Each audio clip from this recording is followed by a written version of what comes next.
So you want to be a hot dude? Some mighty fine good news there, son. Hi there, I'm Jonathan from ModernLifeDating.com, and I'm High Commander of the Hot Dude Army. Do you want to be an alpha male?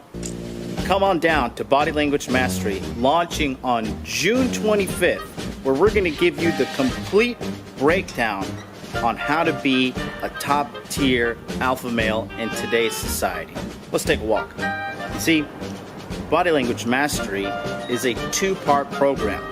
The first part is the complete video course. This is going to teach you whether a woman is sexually interested in you or she's not interested in you based upon her body language. That way, you keep the women around that are interested in you, and the ones that are not, you send them packing. And quite honestly, that's the easiest part.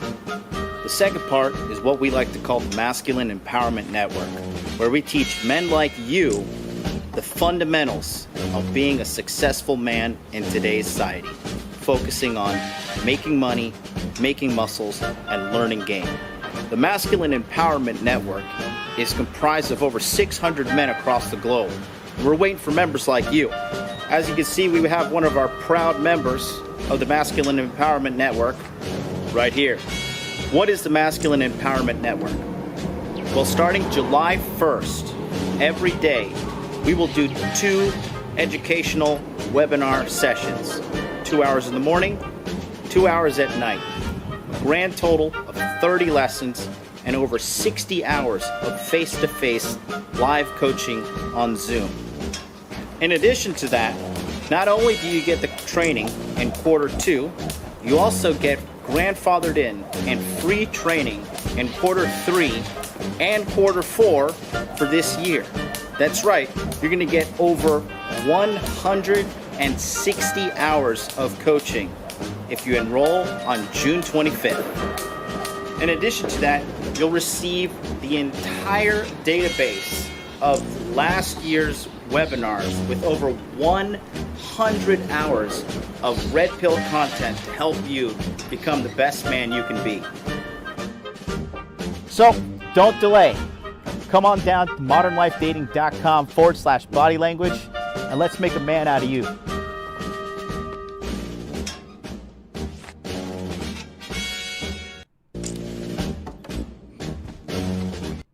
Well, what can I say? That seems like a pretty good deal.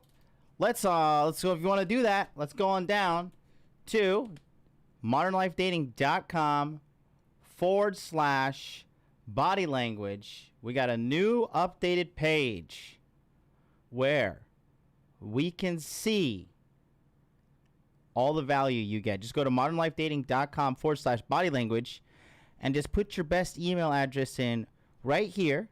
Click this notify me button and you'll be on the waiting list. As of right now, based off of June only, this doesn't include all the other months and people on the waiting list, but June only, we're now on June 12th.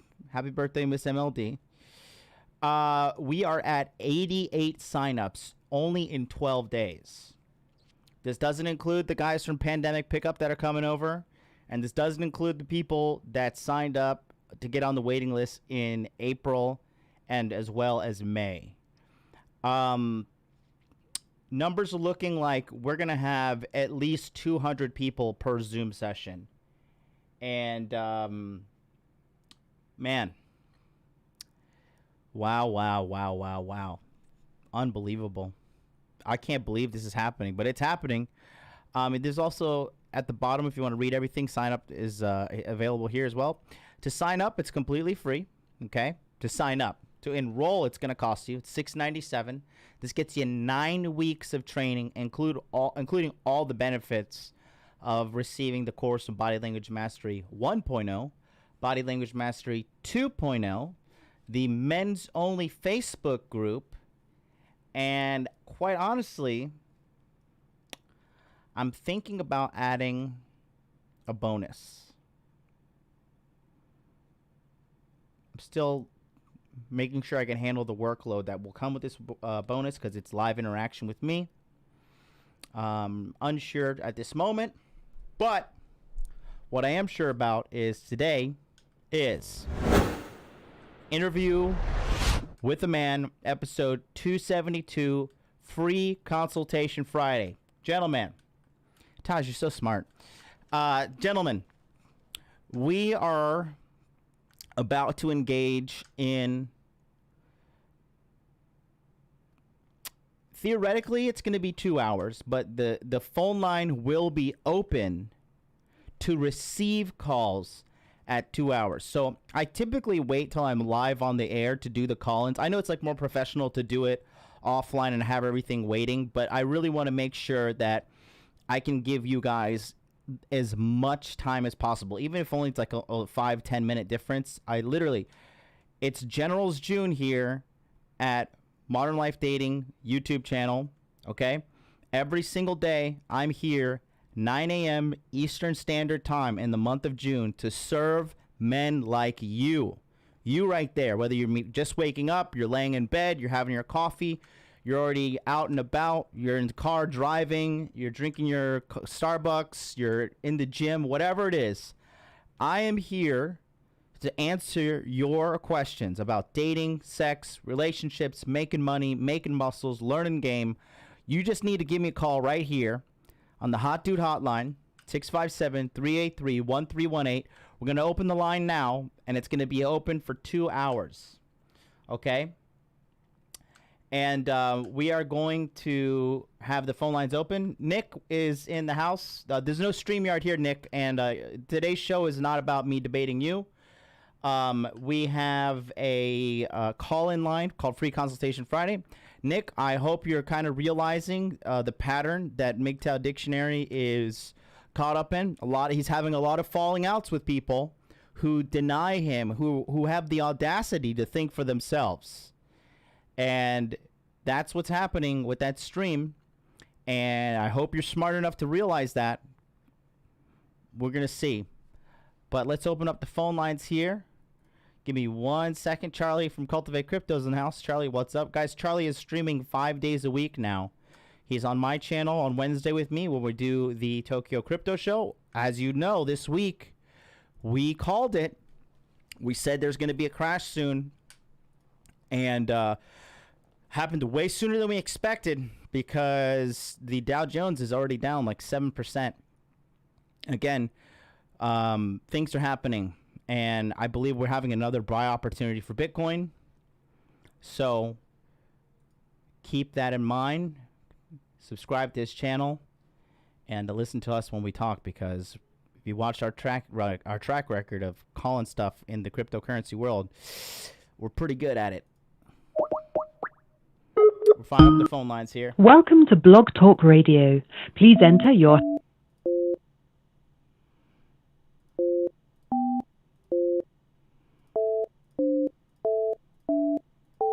To start your show now, press 1. To hear important... Your show is scheduled to start in 18 seconds.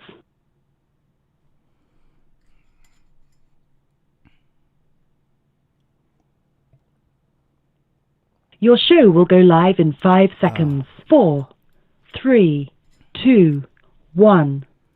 All right, there we go. So the phone lines are open. Talk Radio. 657-383-1318. Call in with all your questions, comments, concerns about whatever you need help with as a man. That's what I'm here for. This is what we do this for. This is why the members in the chat who already have their life sorted out or are working towards getting their life sorted out are participating in a daily basis and watching me. This is a time of excellence. And let's all go for it. We got our first caller on the line. Let's bring him on. Hello, caller. Hey, Jonathan, it's Mohammed. Hey, Mohammed, what's up, buddy? Hey, brother, how have you been? You all right? Good. Had a good workout. Ate a little birthday cake today, to be honest with you, but I got no regrets. Awesome. I have 2 questions for you, please. Okay. So the first one is, how do you handle praise? Because before the Hot Dude life synced in, I wasn't really used to it, if at all. And now I have my Brazilian Jiu-Jitsu black belt coach, and he keeps telling me, well done, you're doing excellent, well done. And I'm not used to, like, I'm soaking it in, but I'm just not used to praise. My brain is not digesting it. I'm submitting a 2-degree blue belt willingly whenever I want. And he's like, dude, you shouldn't be a white belt. And he's like, you're excellent, you're doing great, you're giving me a hard time as a black belt, and so on. So how do you handle praise? That's the first question. The second question is, and you know, I'm not someone who walks around wagging his fucking dick at people's face, but I have too much power. I'm born with some form of weird power. And sometimes, or when I was half my age, I abused that power and I hurt a lot of people. So when I get a comment like, you need to control your power, you can't keep doing this to people, it gets to my head. Because I've been raised by my family and people back home in Egypt to be ashamed of my power, to be ashamed of my strength, to be ashamed of my masculinity. So these are the two questions, please. Well, let's talk about the first one. You see, a lot of people, here's a little social experiment for everybody watching, okay? So, especially girls, right? Everybody in today's society, I believe self-esteem is at an all-time low right now in society. Because everybody has access to social media, and you know, everybody sees like rich people, super hot girls, they see everything and they realize, oh my god, my life is shit. And do this as an experiment for yourself and for the guys listening as well. Go around and just start complimenting people and telling them how awesome they are. Watch how uncomfortable people get. Watch how they believe that there's some sort of incentive or there is some sort of devious motivation behind you doing that. We are at an all-time high for people with low self-esteem, and it's a global thing. Personally, you got to just be okay with getting praise. It's really, you know, especially in Japan, the Japanese, they really like freak out when you compliment them, and they start like telling you counterpoints. Like, wow, you're so smart. Like, no, I'm really lucky. Like, oh, but you're like a nice person. No, my mom hates me. Like, they rationalize in the other direction. It's very funny. But you just have to, you were used to getting talked down to. You're used to, you know, getting insulted. And quite honestly, it's not healthy. So you have to be okay with receiving praise in a positive way. I mean, you know, when I talk to you, I talk to everybody the same way. Like, you know, like when I talk to Charlie from Cultivate Crypto, I'm always like, Charlie, you're so fucking smart. You're super smart. You can do anything. You're like super, super logical smart. Like when it comes to logical conclusions, Charlie is like infinitesimally smarter than me, right? And I tell him that all the time. Like I'm very socially smart. I'm a social, like my social acuity is probably fucking like, if it was EQ, probably like 200. Like I'm fucking extremely, very, very, very socially sharp. But you know, I tell Charlie that. I tell people around me. I tell my buddy Adam, the CEO of Bread Wallet. I tell him all the time, like, you're fucking genius. You're a nice guy. Like your financial belief system is just beautiful to behold. So, you know, for you, you just have to, it feels uncomfortable because the problem I have when I coach people, Josh is experiencing this as well. Josh from eLift program, you know Josh, we've been helping him since December. Yeah, Costanza, Joshy. Yeah. At one point he's like, hey, why the fuck are you helping me so much? Are you going to scam me or something? But, you know, because he was dating that shitty woman, Cassie, and she was just literally for 7 years abusing him verbally. So a lot of people are used to negativity. A lot of people, especially women, right?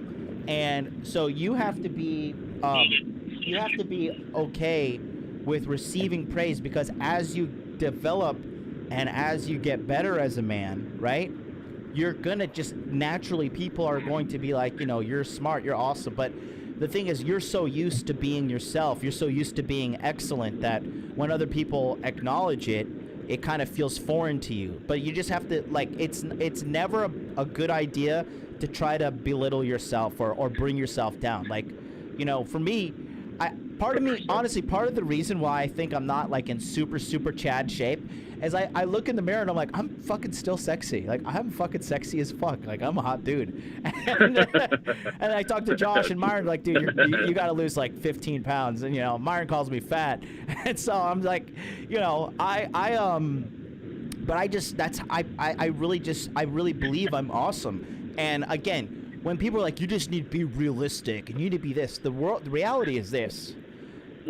Life is very negative. That's why I don't watch the news. That's why I don't participate in, like, my social media is like a one-way shot. I just put my stuff out there. I never scroll social media. None of that shit. Because I know it'll affect my mind negatively. So the same for you.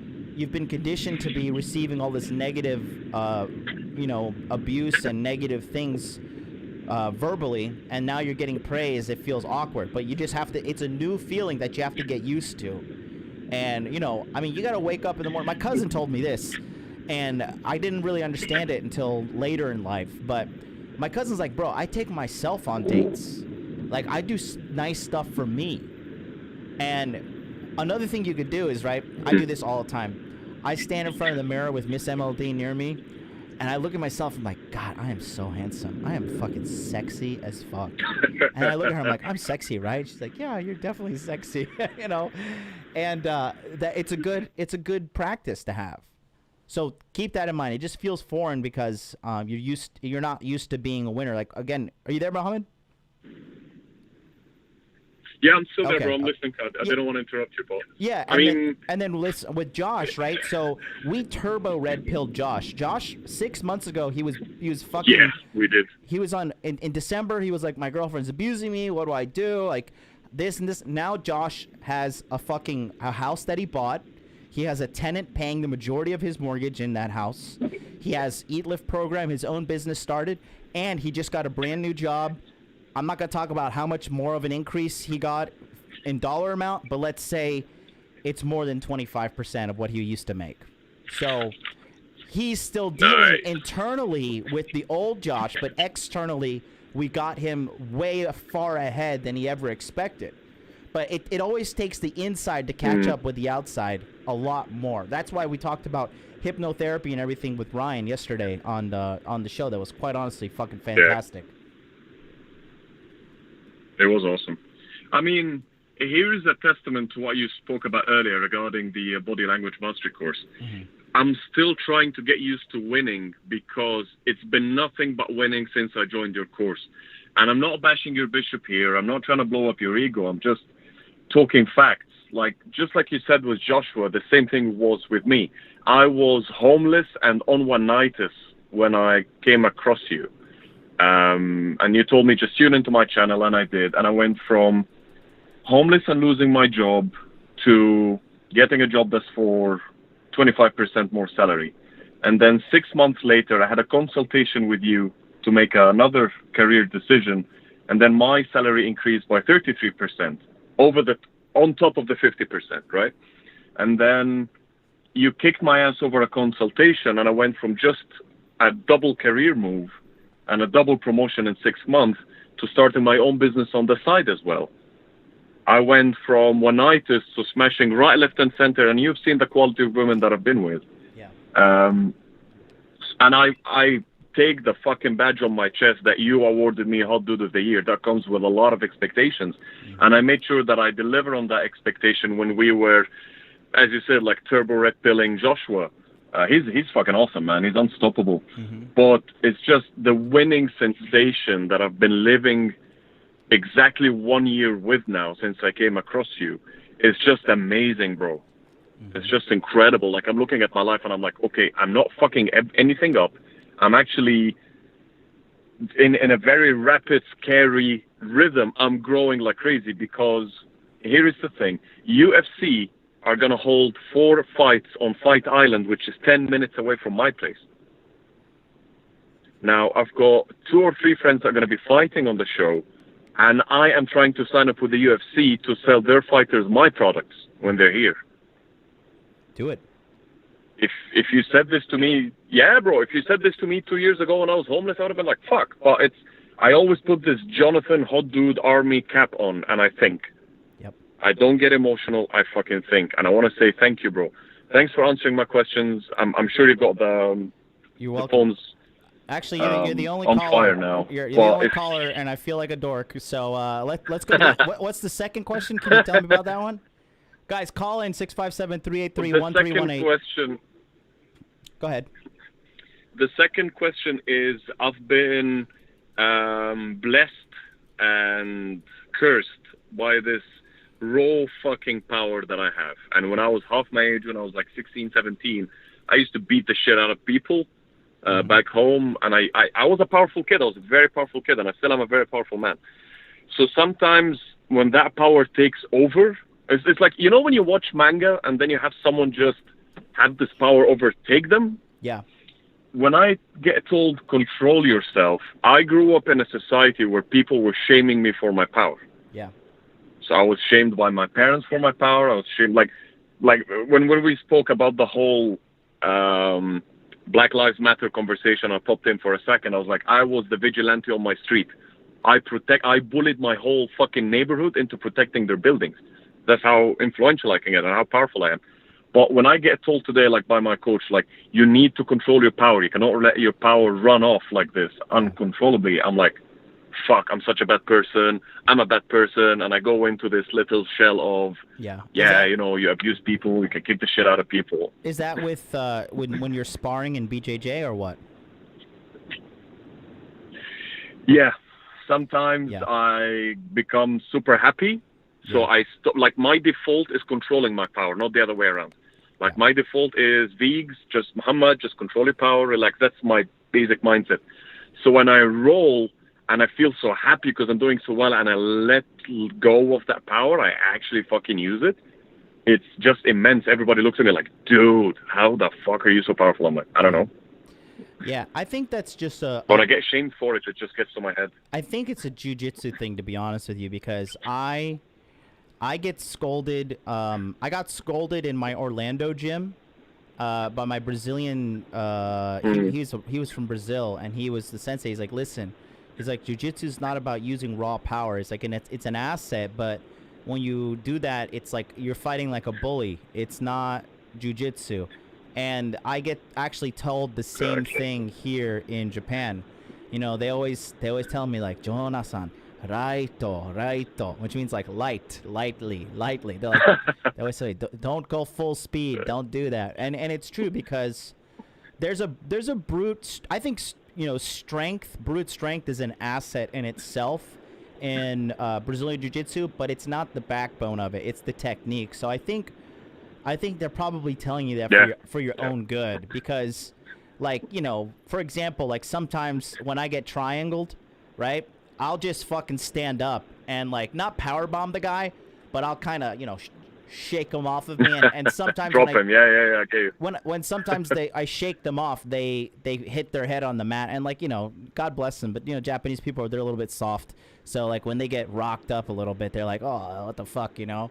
So that's just that. I think that's more of like a sports thing rather than like a Muhammad thing. But even when I'm hitting the we have a power pad when I go to Muay Thai, and you know, obviously I'm not like super shredded like you, but the one thing I do have is my right hand is relatively strong. I've floored people with body shots before with my right hook to the body. Multiple people, multiple weight classes, multiple age ranges. So my right hand is powerful. So like I have the power, and you obviously have the power too. So I mean, I would just like, for me, I just think like I got the power, so it's good to have it. And I'd rather have the power than not, because at worst comes to worst, I know I can hit somebody and I may not shut them off, but they're going to realize I hit them for sure. You know what I mean? But I have floored people with hooks to the body. So, I mean, don't be afraid of it. Don't be ashamed of it. I think that kind of ties into the first question. You know, just be okay with being awesome. Like, you know, I mean, me, like, People are like, is that a Rolex? Like, are those real gold chains? I'm like, yeah, they are. They're expensive too. I'm fucking cool, aren't I? You know? So I don't care. It's just, this is who I am. Yeah, I hear you, bro. I feel you. I mean, I'm very happy with my life. I'm very happy since I joined your course. Good, man. I'll send you some messages on Instagram. I'll send you some screenshots. Okay. Just the amount of women who are hitting on me, because I do the deliveries for my own business as well. Mm-hmm. I'm not gonna pay someone. I have the time because of Corona, and the amount of women who just want to fuck me when I deliver the stuff. You should do it and charge them I extra. had a woman order 3 pieces over. Hey, I'll try. Yeah. One girl was like, yeah, just come upstairs. And I was like, yeah, sure. I went upstairs to just collect my money, right, and deliver the package. She's like, no, I'm not going to pay you in cash. I'm like, sorry, bitch, I don't pay for that. Yep. You're going to give me my money, and you're going to give me my head. Like, fuck yeah. I'm not doing that. So, yeah, I swear, bro, like, if I'll send you some screenshots. How many girls when I was there, she's like, do you want to come up for wine? Do you want to come up play with the puppy? And I'm like, do you want to play with the puppy? Because I'm the big dog here. So what the fuck are we on about? But yeah, bro, life has been awesome, and I could never thank you enough. Good, seriously, bro. and just speaking to you now reignited my confidence after the shame cycle that I was locked in because of that power comment. Good, man. So thanks, Good. bro. Appreciate it big time. Love you, bro. Absolutely. Love you too, man. And we'll see you in the webinars. Thanks, They buddy. start up again July 1st. You're in already, Arigato. so we'll be seeing you, okay? 100%. Yeah, and I'm going to send you a couple of presentations in case you're keen to give these sessions to the guys. Cybersecurity stuff and GDPR, General Data Protection Regulation, because it doesn't require anything except completing one course, regardless of your background, regardless of your bachelor's degree or studies. So it's going to be awesome. Awesome. Well, I'm going to take the next caller. We got a guy waiting online. I appreciate you, and we'll see you next time, buddy. Super. All right, peace out. Habibi, thanks, bro. Appreciate it. Have a good one. See. That is Muhammad, 2019 Hot Dude of the Year. Guy turned his life around. It all started with a call to Rule Zero, an answer, and then he listened to my show, a couple consultations, BLM. Now, trust me, everybody in Body Language Mastery, they know who Muhammad is, because we have a saying like, uh-oh, he's about to go full Muhammad on your ass, because Muhammad is a savage in a good way. Like, you can't bullshit him or give him excuses like, oh, I wasn't feeling good today, so I didn't go to the gym. He's like, motherfucker, that is bullshit. You should go to the gym. Watch out. Muhammad and his buddy Hussein, who he holds to an extremely high standard based by love. Let's go to 604. 604. Yo, what's up, John? What up, buddy? Hey, man, it's Calvin. I called last Sunday regarding that whole Facebook ads and Amazon thing. Yes, what's up? Yeah, man. Dude, thanks for your suggestions. By the way, great story, Muhammad. That was awesome. Yeah, man, I've updated since, like, I've read your book that you suggested, Unscripted, freaking mind-blowing. Everything's been going up and up since. I actually turned down that job offer, and a newer opportunity came up, which was even better, actually. So that's going to happen tomorrow. And, yeah, I just want to say huge thanks for everything, even that small advice you did. And I've been going through some of your videos, dude, and I have to say, your freaking personality cracks the shit out of me, man. I'm pretty sure I'm not the only one that feels the same. Thank you. I mean, I'm sure I just feel the same as well. And dude, like, I've just been, like, trying to understand behind that, you know, that military hat and the shades, like, what's going on between that, you know? So, like, I've always wanted to improve my personality, first and foremost with like, people and understanding, like, how people work, like, what the social dynamics are, so I can influence people down the road, like, when I'm more in a leadership position. And also, like what makes you so funny, man? Like the shit that you come up with. Oh gosh, like I might have to change my pants right after because I'll laugh so much. But man, like I truly enjoy your show, your great personality, and I just want to understand like what did you do? What changed so that you can be so good with people, with the people that interviewed and come on your show, plus being so humorous at the same time? Because I'm pretty sure you're behaving the same way with women whenever you meet them, or even with Miss MLD. So I'm at a gym right now. I won't be able to stay on the line. Like I got to go back and hit my set. But I just want to throw those couple of questions out there and definitely listen in to you and hear your answers. Mm-hmm. So yeah, man, if you can share more with what's your secret, I would really appreciate that. All right, Kelvin, I'll do that. I'll let you go, but I'll give my best shot at it right now. So in regards to people skills, okay, it's going to get a little dark at first, but just bear with me. So when obviously I was abused as a kid, I feel sorry for me, whatever. But when you have like a parents that are like really strict and like kind of, emotionally and mentally abusive, it dials your senses up to 11, and like you get to the point where like you have to like be quick to like rationalize, the situation and kind of talk your way out of your mom or whooping your ass. You know what I mean? So I had to deal with that when I was little, and it is what it is. And then so obviously we can't get in a time machine and go back and have our parents abuse us, for those that didn't go through that. But starting from 15, I started working at a pizza shop, and you have to be very social when you're answering the phone, when you're talking to customers, when you're talking to the delivery staff, right? And then I went from the pizza shop to Chick-fil-A, and if you know about Chick-fil-A, like, they have obsequious customer service. Like, we must say "my pleasure" after people say thank you. Like, for me personally, I know I seem like an uncultured baboon, but actually, I'm a really like well-mannered and polite person. And I think a lot of people, especially now that we're all with our faces glued to this fucking thing, right? That a lot of people have forgotten courtesy. Like when I tell somebody thank you, part of me gets a little angry when they don't say you're welcome, when they say yup or or no problem. I'm like, motherfucker, you rude animal, you should say you're welcome. But hey, that's my belief standard. It is what it is, right? So I got a healthy dose of manners and people skills from a young age. Then I was also involved in the Pentecostal church. My youth church was about 300 to 500 kids. So I was just always in a social setting. I was taught how to act, and I was on an acting team, and I won a national championship for the Assemblies of God in 2002 in Albuquerque, New Mexico. That was fantastic for the National Fine Arts Festival. Large human video group for you guys that are church people. And, then I always had jobs that were people-oriented. And the thing is, if you want to be good at being people-oriented, like, you have to get a high exposure rate to people. So then also, I worked at Olive Garden, right? I was a waiter.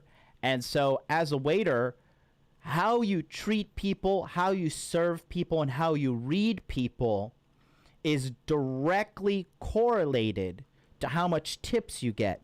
So you have to read these people. You have to psychologically understand people. Like, for example, I'll tell you this. If I was your waiter, once that drink hit the 50% mark, you're getting a fresh cup of ice with a fucking fresh drink jammed to the top right on the table next to you, with right next to your current drink, right?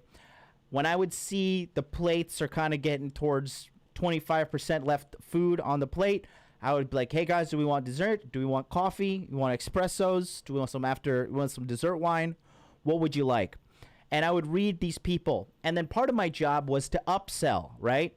So, okay, I see you got some breadsticks. Did you guys want some Alfredo sauce? And you would have to kind of charm these people and negotiate, but also while giving them a nice dining experience, right? I also used to work at Express, the clothing company. And so a lot of people have come into the store and were looking for something good. So I'd have to like, size them up, look at their height, look at their skin color, their body build, and be like, yeah, I think this Wanamax shirt and this tie and this pants would go together with this belt. And then people would come out of the dressing room and look, and I would have to be optimistic. I wouldn't be like, I wouldn't go full Myron Gaines, like, you look like shit, you fucking lose weight, you fat fuck. I'd be like, oh, this is good. I think this is a better fit for you. I think that this looks good. I think this color complements you. So I've had a high frequency of people I was exposed to throughout my entire life. Obviously I worked in the nightclub after Olive Garden. I went to a very large university. My classes were up to 300 people. I was in the psychology program, so obviously studying behavioral psychology and all this stuff. And, I was also working in the nightclub, so you can't be an asshole in the nightclub. I mean, you can, but you're not going to get far. Because at the end of the day, people like a nice, charming person at the end of the day. People remember you based off of one thing: how you make them feel. And if you can make people feel good with your presence, whether it be men or women, you are going to go places in life, okay? Because at the end of the day, we're humans, we're emotional creatures, and we want to feel good. People don't like somebody who always makes them feel bad, okay? I'm very, like, when people talk to me behind the scenes, like, I give a lot of tough love, but a lot of people love me, and that's because I give a lot of love to people. Okay, so that's how the social aspect came. Now, the funny side, I'll tell you this: I was a big Jim Carrey fan growing up, and watched all his movies, right? And Finkel is Einhorn, and when I first started some of my YouTube videos, right? Because when you take the red pill, there's that red pill rage stage that you get stuck in, right? And you have to realize this. I realized this after getting banned off of Twitter the third time. Is that you can't deliver the truth with anger. It doesn't sit well with people. You gotta deliver the truth with comedy. And that's what I realized. And that's why I've taken more of a comedic approach. Right? I do these kind of shows and I dress kind of funny and I'm like a little bit, I'm like he's the crazy guy of Rule Zero, right? Which is fine. I don't care. But it's a two-part thing. It's one, it's to detract people who really don't want to pay attention. Because if you're not going to pay attention to what I say and you're just going to judge me on how I look and you're just going to be a surface layer judgmental person, you're never going to get anywhere in life, okay? But for me, I do that because the people who pay attention, I know that I have a wealth of information that I give behind the closed doors at Body Language Mastery, but here every Friday as well, right? So people receive the truth when it's masked, if you will, in comedy. And so that's why I've kind of been just a little bit more of a funny dude. I'm a big fan of like George Carlin. I love Bill Burr. I think one of the greatest, if I had to tell somebody the two greatest pieces of stand-up comedy ever written in human history, number one, without a shadow of a doubt, Dave Chappelle, Killing Them Softly, okay? That shit, if you sit through Dave Chappelle's Killing Them Softly live in D.C., and you don't laugh, like, you're fucking dead inside. Secondly, Jerry Seinfeld, I'm telling you for the last time, comic genius. Because with Jerry Seinfeld, almost no cuss words throughout the entire thing. And I personally believe that if you can deliver comedy and not curse and just be like very conversational, man, it is such a skill. And people want to laugh, but they also, when they laugh, they feel good. And what happens? You tell them the truth, they remember it, and they realize that the truth, and they realize the truth while feeling happy. Nobody wants to realize the truth and feel negative. That's a bad business model. That's why all these black pill channels, all this shit, like, they spike and then they crash and burn because negativity is destructive. So I guess that's really what I do there. Let's bring 217 on the line. He's got a caller there. Guys, call in with your questions, 657-383-1318. 217, what's up? Man, I think that stuff is hilarious about how to handle stuff as a man. Because I was away. I did 2 what we call visits to Africa. And I think the stuff that they're doing today is hilarious. Mm-hmm. What stuff today? What are you talking about? Oh, no. Well, I think that the only way that you can measure a man is his ability to protect and actually provide for his family, right?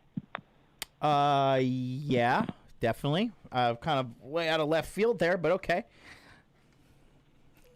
No, I mean that's the entire thing. You know, that's the manly stuff that we're dealing with in the Western world is your ability to protect and provide.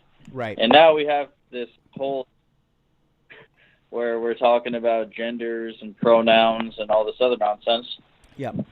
I don't know. I just wanted to ask you your opinion on that stuff and how we should go. I mean, how do you handle that stuff? How do you go forward knowing that these people are out here talking about that?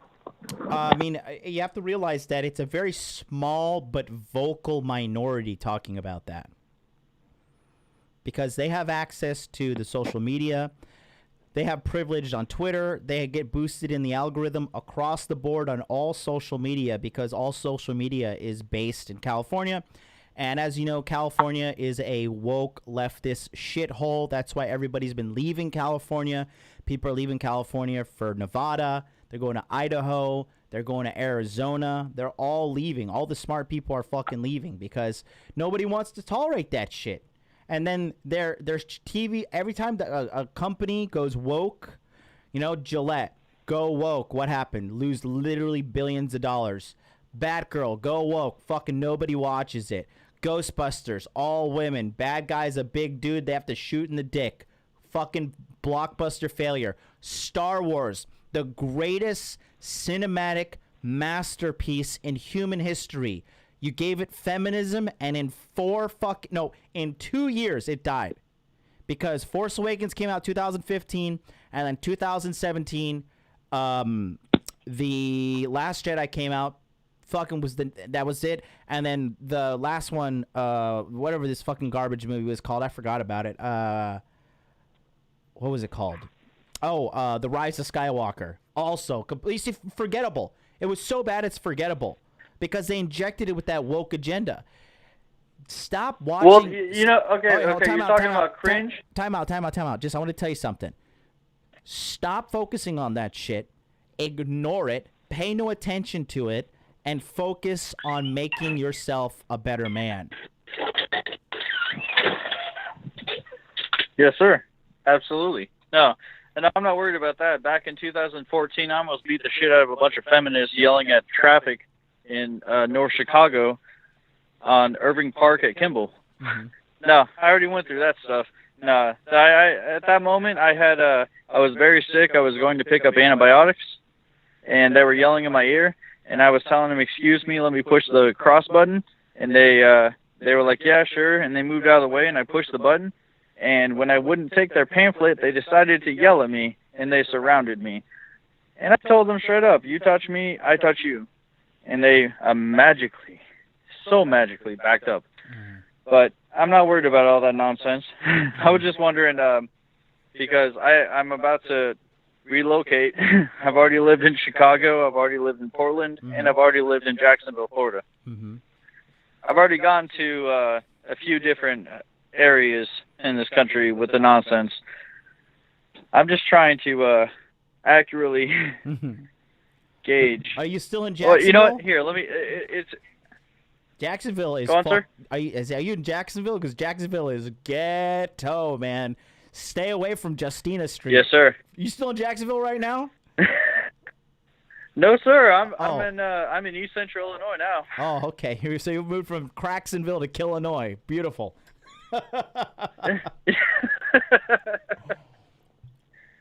What cities would you recommend? Like your top 5 in your head, not where you live, but what top 5 cities would you recommend? I don't care if they're high populous, but what would you recommend? If you're looking for good quality living, anything that's like more conservative, typically goes Republican red, are just like, historically speaking, they're better places to live. They have better jobs. They have better economies. They have better legislation for small businesses. So Texas, of course, and anywhere but Austin. Austin's like a liberal shithole. The Carolinas are really good. A sleeper is Tennessee. Tennessee, I hear, is really good. Gatlinburg. And there's a lot of good property going on over there. I don't know if you could tolerate the desert, but Arizona, it was like so many hot white women there. I was like, yikes, bro. And the people were like pretty cool when I went to Arizona.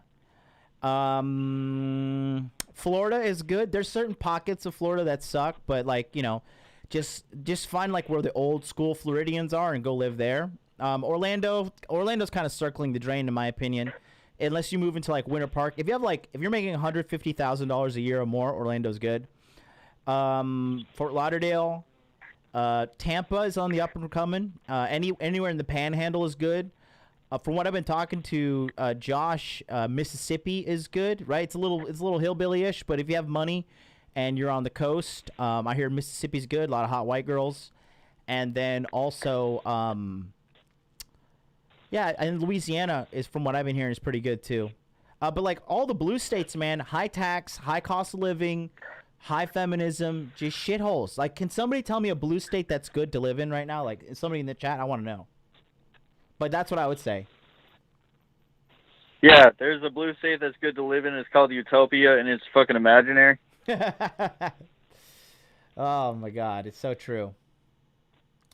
But yeah, that's what Yeah, I I've lived in Florida before. I already did that. I lived in Gainesville and Jacksonville, so I've already made that a conscious choice to never go to Florida again.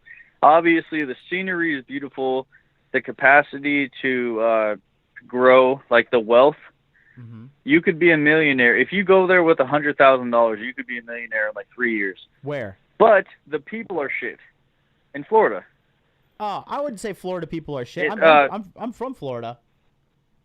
Florida gets a bad rap. Okay, Dude, I wasn't trying to insult you. No, you trust me, you didn't insult me.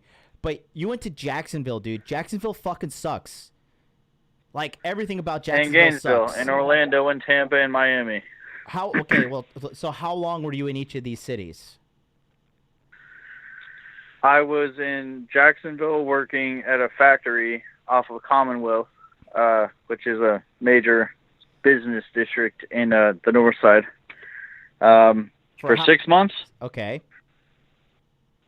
They promoted me 2 times in 6 months, which is very telling. Yeah.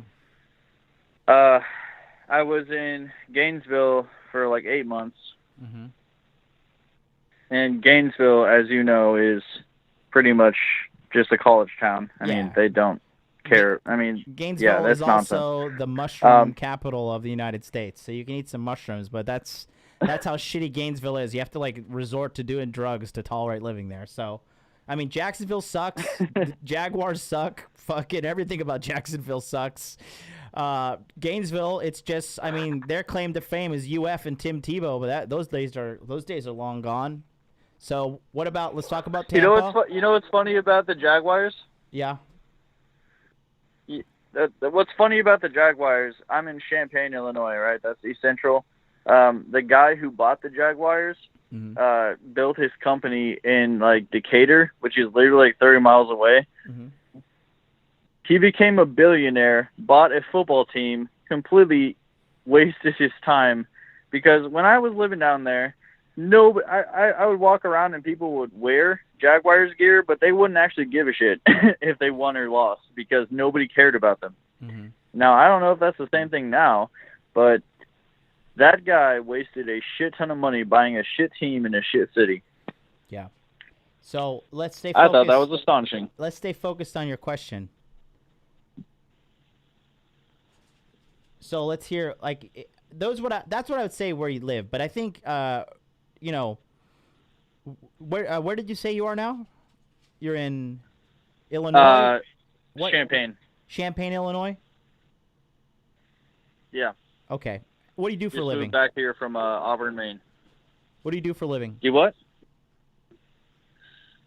Well, I've been Oh, no, I'm doing security now. I've been a contractor for 8 years. How old are you? So I work with my hands.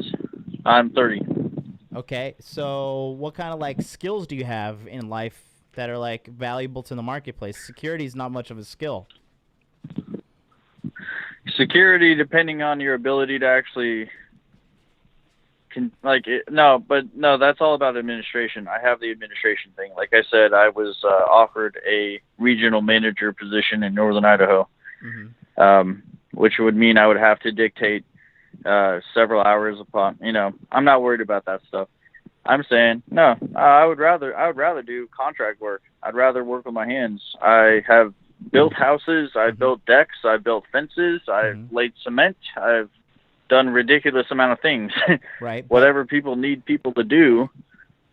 Right. But here's the thing. I don't care what you've done. What are you doing right now, and what do you have to show for it? Do you own houses? Do you have a lot of money? I have a house that's worth $250,000. Very good. I own 2 cars. Cars are trashed. I mean, that nobody cares. They're depreciating assets. From a financial standpoint, I'm just gonna. I'm gonna be very cut and dry with you, okay? Just don't take it personally. Don't fucking lose your mind on me, okay?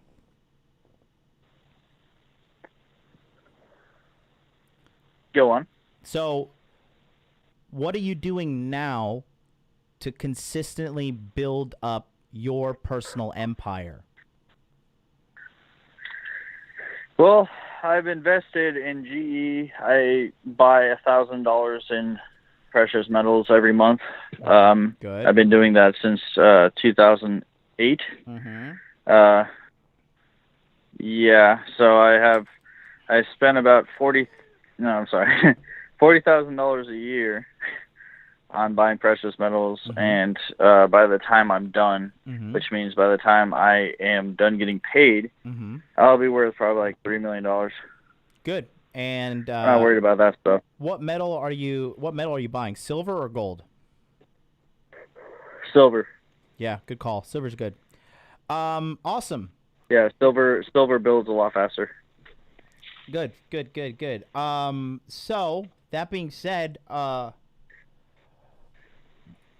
you're just thinking about where you can move, or what? What's the deal here? Yeah, no, I'm just looking for. The company that I'm working for right now is really stupid. Obviously, it would not be very difficult for me to be running the operation 6 months from now. I've only been working for the company since February. But yeah, no, I already contacted the corporate office. It would not be hard for me to own a franchise of this thing.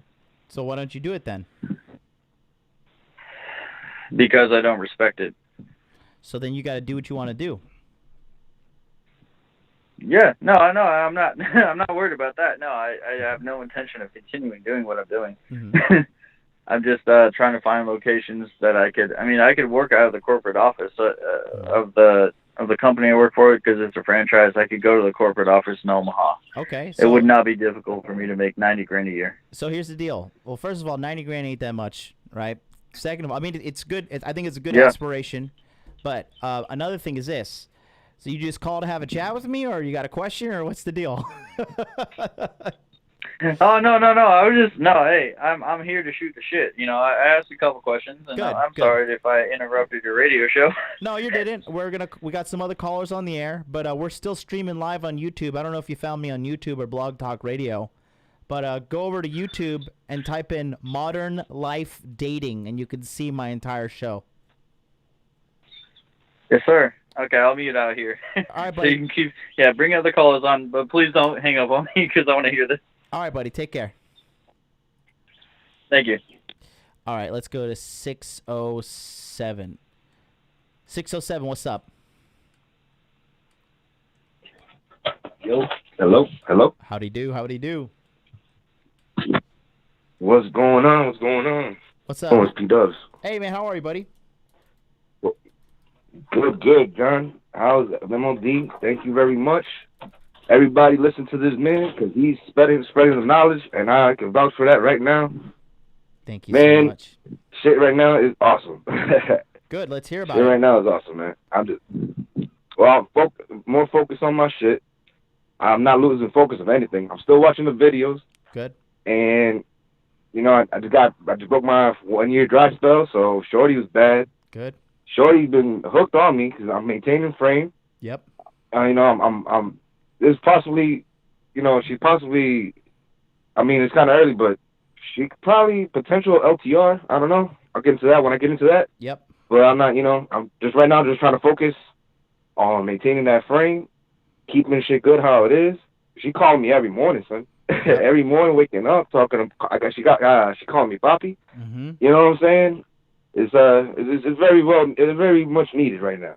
Yep. you know, you haven't missed out MLD. You know, It's nice to have a woman. You know, you don't need them, but when you got them, it's nice for them to complement your life. It is. It's icing on the cake. You know, it's like tonight. You know, it's Miss MLD's birthday. We went to Outback, right? I tried to take her to some fucking luxury place, but she just wants to go to Outback. Say, baby, it's your birthday, whatever.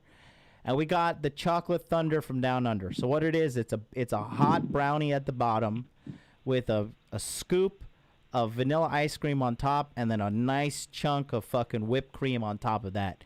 And being a man with a good life, it's like you're the fucking brownie and you're the ice cream. But the woman, she's the chocolate sauce around the side and the fucking whipped cream on top. The brownie and the vanilla ice cream, it's good enough. But the chocolate sauce and the whipped cream make it just so much better. And that's the way you got to look at these chicks. I mean, that's what I think. Now, I'll tell you this. It's too I got take this like a man, okay? I'm not trying to hurt your feelings or anything. I just got a little hint of simpery, okay? Don't start thinking this chick is LTR material until you start dating her for 6 months. In the meantime, use this swag, use this good feeling you got about yourself. Go get about 2 to 3 or 4 other women on deck and get the rotation coming. You know, it's like you go to Golden Corral and you the first thing you pick up is a nice piece of fried chicken. You're like, God damn, I'm going to eat this fried chicken for the rest of the fucking time I'm at this buffet. But no, you need to try some fried chicken. You need to go grab a steak. You need to go try some of the fucking casseroles. You know what I mean? You got to get a little mashed potatoes and gravy. Get out there. Now that you have the ability to eat, go out there and try everything. Because as a man, there's pretty much no consequences unless you're dropping nuts inside these chicks and getting them pregnant. You know what I mean? Word. That's another thing. That's like, you know, I'm looking for red flags. You know, I'm trying to stay focused. I'm still watching the videos. I'm watching all you guys, all the guys in the Hot Dude Army. You know, Red Pill Thor, Proud Masculine, Myron, everybody. You know, Donovan Sharp. You know, I'm just trying to keep it up. I'm not trying to fuck up again. I'm not trying to, you know, mess that up. And right now, exactly. Like if I see another shorty, I'm definitely gonna approach and continue. Good. I'm not gonna simp, but it's just when I do see some good qualities, I can't deny it. You know what I'm saying? I'm not gonna front. Shorty, you know, she can't get pregnant. She's my age. We get along, blah blah blah. But at the same time, I'm not trying to, you know, simp out, blue pill, and be like, oh, I'm in love with you forever, and there's only bitch I'm gonna be with for the rest of my life. No, not like that. But you know, shorty, I don't know. She's like, I'm trying to be like, yo, if you're good enough, if we're still together, blah, blah, blah, or we're still, not together, if we're still chilling, when the time comes, like, we'll do certain things together, da, da, da, da. We start talking about shit that we want to do, and then, like, you know, I'm not going to be like, oh, for sure we're together and shit, because that's not how we do. We gotta make them ask for the commitment. You know what I'm saying? We have the power to give the commitment, but, you know, we don't just give it away like that. Yeah. We got to make them earn it. Yeah, definitely. You know? Definitely. So, But listen, just trust me. Trust me when I say this. Trust me when I say this, P-Dubs. Go. Yeah, man, no. Go fetch yourself a 21-year-old. Give it a go. Trust me. Just trust me. Yeah, man, I'm trying, Dad. Every time I see a shorty, you know, I'm gonna try. Good. But is that vibe too, man? Like that vibe that you got with the girl is very important. Yes, absolutely. And then like everything comes together, and like everything that you're saying comes together. Like, you got to go over there knowing what's up. Like, when I was going to her house, the first time we chilled, the first time we chilled, man, fuck, it was great. But I went almost without my condoms in the pocket, and I was like, on my way to the car. I was like, no, hold up. I'm getting these condoms. Because in the back of my mind, I was like, oh, you probably won't even fuck her tonight. Just forget the condoms. I'm like, no.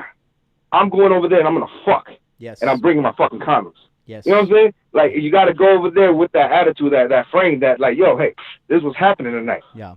You know, but at the same time, you got to, the vibe was great. The vibe was good. So we was chilling. I gave her a massage and all that. And I was like, you know, so tell me where it hurts. She's like, all over. I'm like, all right, so your pussy hurts. You want me to kiss her and make it feel better? Boom, got it. You got to go over there. You already know. I told her, turn around. I got it, son. That's and funny. It was just that right there, that fucking, Kakarot. You know what I'm saying? Like, that. It was just that. It was like that focus, that everything. Everything that you've been telling me and everybody's been telling me, for real, from the bottom of my heart, man, thank you. Because I just put it to work and it works. Good. And ever since then, she's been in my frame. She's been calling me every day, like back to back. And I'm just like, okay, you know, I'll give the attention when it's deserved, but I'm not back to back texting her, you know, all day and shit. No, I'm just rewarding good behavior, as Donovan Sharp would say, rewarding good behavior. Absolutely. Yeah. So, and also the morning after text. So I got a picture of me, a video really of me, like, you know, on her booty and shit, in some pants, and I sent that to her. So you already know the morning after text is good, but I ain't even really got to worry about it because Shorty keeps texting me. I ain't got to worry about the morning after text. Yep. I don't know, man. I just feel really good, feel really confident, really good. You should. So much to say, bro. You should feel awesome, and you should feel awesome every day, because every day is a fucking great day when you're a soldier in the Hot Dude Army, baby. I love it. And you know, just let me. That's right. You've been calling. That's right. You've been calling in religiously and talking to me every Friday. You've been attending the Body Language Mastery webinars. I was not even expecting you. Honestly speaking, I didn't even expect you to be in Pandemic Pickup, but you jumped in Pandemic Pickup. You've been just fucking internalizing all this knowledge. And, bro, life, if you keep on this grind and you keep on doing this self-improvement, you're going to be blown away when you see where you are in 2 years. Just stay on it. Because what happens is this. Let me tell you. With chicks. 2015 was my year. Hold on, let Connor talk. 2016 is also my year. Every year is my fucking year. I just need to let the super chat. Thank you, Oliver. I'm going to read that super chat in a second. But here's the deal. Now, have you watched the documentary I posted on Instagram recently called Tyson, about Mike Tyson? Hell yeah, that's my shit. I saw that before. Okay. I was like, yeah, I love that shit. Perfect. So you remember after he became the heavyweight champion, right? He said he wasn't working as hard and he wasn't on the same grind as he was before, right? And then what happened? Got knocked out by Buster Douglas in Tokyo, Japan, right? Then he went to fucking jail. And then all this fucking shit happened after shit. And his career, quite honestly, went south. So right now, you're on the up and up. And when you're on the up and up, guess who shows up in your life? Do you know what? The bad. No. See, get that out of your mind. Huh? See, that's negative thinking. Don't expect that just because things are going good, something inevitably bad is going to happen. No. But when you're on the up and up, that's when women start coming into your life. And if you don't stay in your frame, these women who come into your life, some women will come with an agenda thinking like, oh, wow, you know, this guy's doing this and this. I bet you I could get him to do this for me and I could benefit off of this. But you got to stay on your grind. You got to stay on your purpose and keep doing what you were doing to get you to the next level. You know what I mean? Like, you've been working hard. You've been hanging out with us in the body language group and talking to all these men that are red-pilled, that are fucking trying to make themselves better in life, make money, make muscles, learn game. You know what I mean? You've been just grinding on this self-improvement. It's never a time where you're like, okay, now I can just rest and like I could take some time off, right? Because I just got a girl, I can rest, I could take my time off. The curse of being a man is you always got to grind. It's even in the fucking Bible. Like, you always got to be grinding. You always got to be on your purpose. So you're doing fantastic right now. You should always feel happy. And at the same time, don't fucking be giving up. And I know I'm not saying you will, but stay mentally aware, because some of these girls, they'll catch you with comfort. And once you get caught in comfort, that's when you start falling down as a man. Yeah, man, I'm not trying to get comfy. I'm trying to work harder, if anything, you know what I'm saying? Make more money. Mm-hmm. I'm going to get on my grizzly. I got my stitches out of my hand, so I'm going to start working out again soon. Beautiful. I've been doing, I work out with my dumbbell. I haven't been able to do my dumbbell. I've been doing other stuff that Myron suggested. So, yeah, and shout out to Myron Gaines on that and everybody, man, because at the end of the day, everybody here, especially you, has helped me get to where I'm at, and this is just the beginning. And now I just got to work harder to get more better results. I mean, I got these results already. I'm like, holy shit. Mm-hmm. You know what I'm saying? Yep. A year dry spell, gone, done. My mentality, thinking, and the episode that you did with Ryan, oh shit, like, that's what I've been doing. I've been looking up YouTube videos, looking up, different, hurts of body positivity, motivational music and shit, and like, you know, everything comes together, fam. It's just everything. Yep. It's, you know, muscles, money, and game, yep. But especially with the game, you gotta internalize everything. Yep. If something's fucked up in your mind, fix it up. Like, well, shout out to Muhammad earlier. You know, look how he changed his life. Everybody in here who's been putting in that work, changing their life. If you're black pill, you're not going to put in that work, you're going to see nothing. If you're not moving, you're not going to go anywhere. If you take them steps, you're going to see some progress. You're going to see that movement. You're going to see where you're going. You're going to go down the road. Then after that, down the block. Then after that, you know what I'm saying? Like, you got to take them steps. You got to put in that effort. But you got to know where you're going to. Everything got to come together, fam, and work on something one at a time. And that's what I've been doing. I just been like, yo, where am I messed up at? Oh, I got to fix this. Okay, I got to fix that. Bum, bum, bum. Let's get there, one step at a time. And everybody in here who's watching, yo, listen to MLD, and everybody he's putting you on to, if you want that life change, if you want to become that man you want to become, because I see it, I'm doing it. Deadass, I'm not trying to be like, oh, one-itis or nothing. No. But the way I got this shorty right now, son, I don't even think I've ever had a shorty kind of like this. Like in my frame the way I do. Like, shorty's every day texting me, sending me shit, hit it on the first day, but at the same time, like, I don't know. Everything's coming together. And this is just one. And this is just one shorty. Mm-hmm. So I can only imagine, like, when more results come in. They will. As long so thank you, man. From the bottom of my heart. Yes. Thank you, man. You're welcome. No homo. Thank you. You're good, baby. We don't have to worry about that here. But straight up, dude, for real, you've been doing the work, and like, you've been calling in. I see you, typing comments on every fucking video. Like, this. Have you read The Compound Effect yet? Have you read that book? The which one? The Compound Effect. The Compound Effect? No, but I put that on my list. Listen, go get that fucking book, download it today, and start listening to that shit. I'm serious, P-dubs. Listen to that book, The Compound Effect, because what you're doing right now, the girl you're with right now, is you got her because the work you already did. And the next girl you get is probably going to be hotter and younger and more in frame, because the work you're doing now is going to catch the next girl. You see, you got to do the work first, and then you get the results after. It's like the gym. You don't start getting compliments on having a sexy body after you go to the gym one time. But after you've been going to the gym 3 months, 4 months, 5 months, then people are like, damn, bro, you looking fucking jacked. Or girls like, oh, my God, you look so sexy. I want to touch your shoulders. I want to touch your arms, you know? But you already been doing the work for 3, 4, 5, 6 months. So this is the same thing with this right now.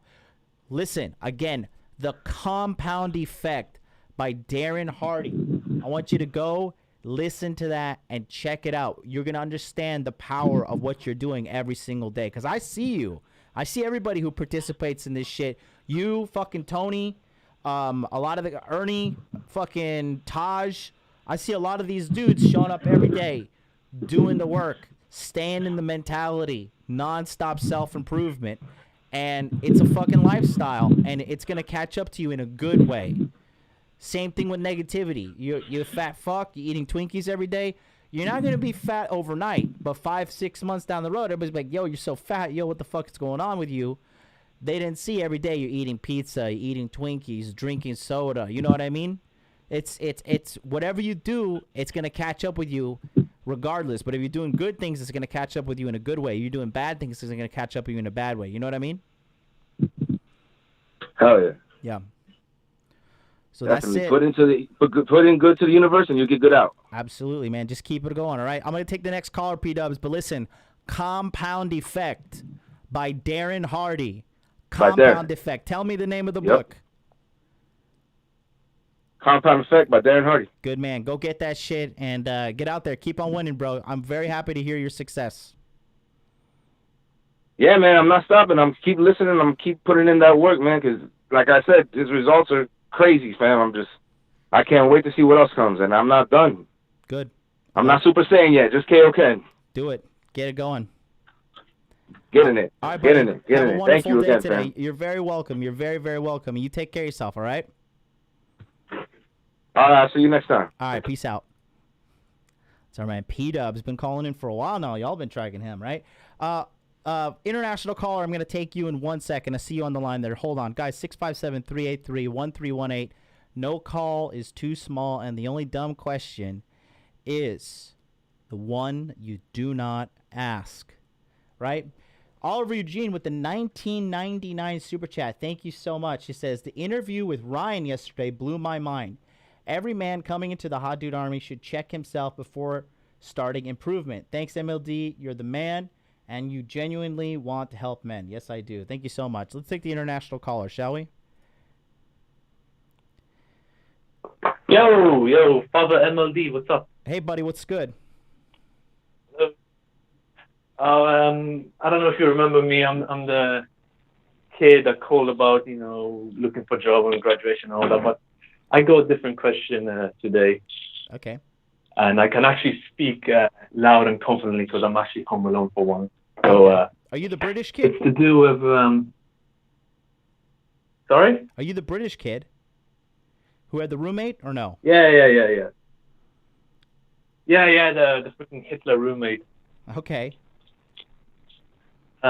Yeah, but never mind that. So my question is, I'm having some moral conflicts within me again. So the current girl I'm with, like my girlfriend, like we've been together, like officially, like boyfriend-girlfriend thingy since like December. Like she got in under my defenses and my moments of weakness, like because I knew her since September, and like we was kind of just platooning since then. But basically she got in and like I took her virginity, and like she's like saying like I'm the love of her life and all that. And like I have to say honestly, she is a relatively high quality girl. I could say she's not like a hoe and stuff. I mean, she was a virgin. She's 23 and like Catholic and on good grades and all that, and respects me and everything. But the problem is I'm about to graduate now, and I don't know where my life's gonna go, where I'm gonna move, where I'm gonna head. And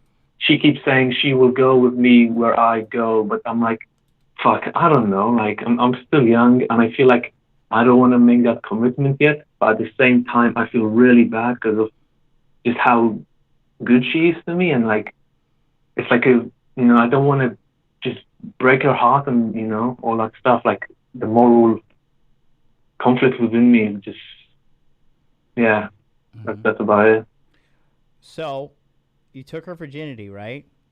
So you have to realize, like, when you take a girl's virginity, she's gonna have a very, very lifelong, special connection to you. Yeah, I know that. So, here's the part about being a man. What do you want to do in your heart of hearts right now?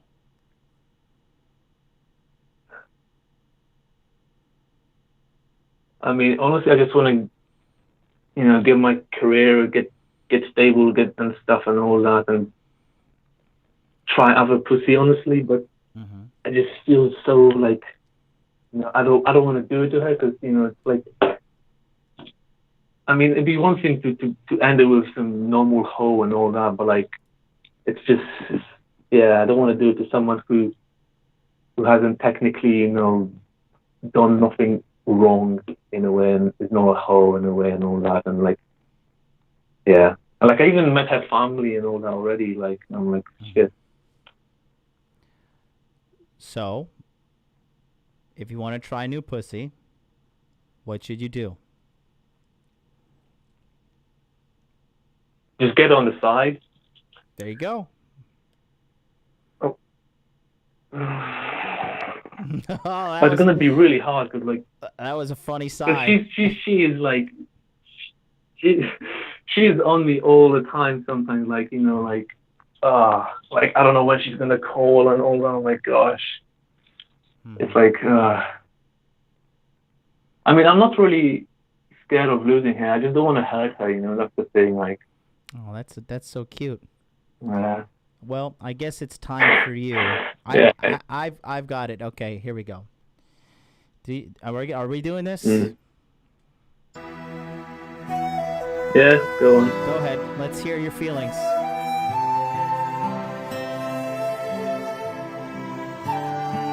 The music's playing. Hello? Can't hear you. Let's hear what you got to Hello? say.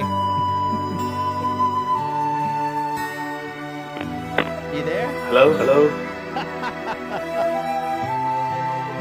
Can you not hear me? Hello? Oh, it looks like his connection's shit. You there? You hear me now, yeah? Yeah, your connection's shit, but go ahead. Listen, buddy. Mm-hmm. You have to fucking do what you want to do. Sacrificing your goals. Baby, take that. Sacrificing your goals. 2016. Sacrificing what you Every want. year is my fucking year. For what you feel you should do. That's societal brainwashing. Mm. If you are going to sacrifice what you want to do for somebody else, eventually you will grow resentment inside your heart for that person, and what you initially set out to do for love will actually make you hate that person. So if you really love this girl and you really love whatever the feelings you're feeling for her, you got to be honest with yourself, because when you're happy, she's happy. The whole happy wife, happy life thing is trash. It's happy king, happy kingdom. That's the truth about life. So you need to be a man and be okay with doing what you want to do. Do you understand me? Mm-hmm. Yeah. Yeah, makes sense.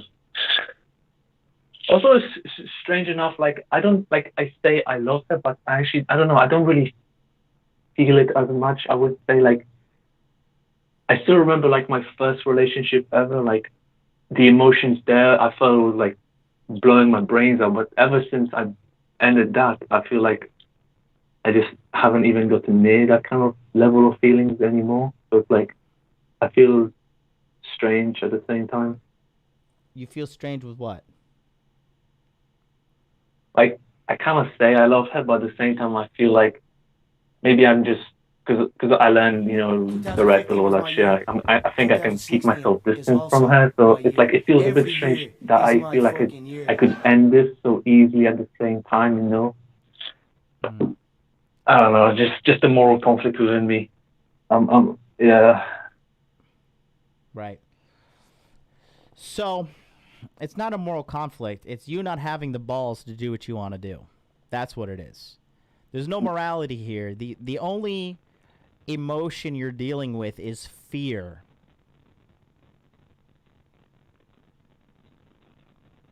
Maybe a bit of empathy, because I don't want her to, just suffer because of, me being selfish. But I know I should be more selfish in a way. But like, yeah, maybe I'll let myself kind of get out of the. I need to reread the rational mail and stuff and wake myself up again. Maybe go with the one-eyed going something. But well, yeah, look. Yeah. Look, you're dealing with the death of your blue pill self still, and you're kind of bargaining right now. You're bargaining with what you believe you should do. Now, you know what my philosophy is, right? We stay cheating in this house, okay? So you can't be caught up in just like, I want to do this and I want to do that and I feel so bad and blah, blah, blah, blah, blah. She's going to hate you for thinking that you just settled for her. No girl, no human wants to be like, well, yeah, I just settled for you. Like, I'm really not head over heels for you, but like, I just feel like I can't get what I want, so I'm just settling for you. You think she's going to be like, oh my God, he settled for me, and I feel so happy. No, she's going to be like, man, fuck this dude. The problem here is you're not used to being in control of your life. Everything's going good. You see, your actions and everything is red pill, but inside you're still dealing with that blue pill nature. But if this was the right decision, would you be feeling these feelings of confusion and uncertainty? And the only reason you're feeling like this is because what are you doing? You're putting her needs before yours, and that's where this conflict is basing from.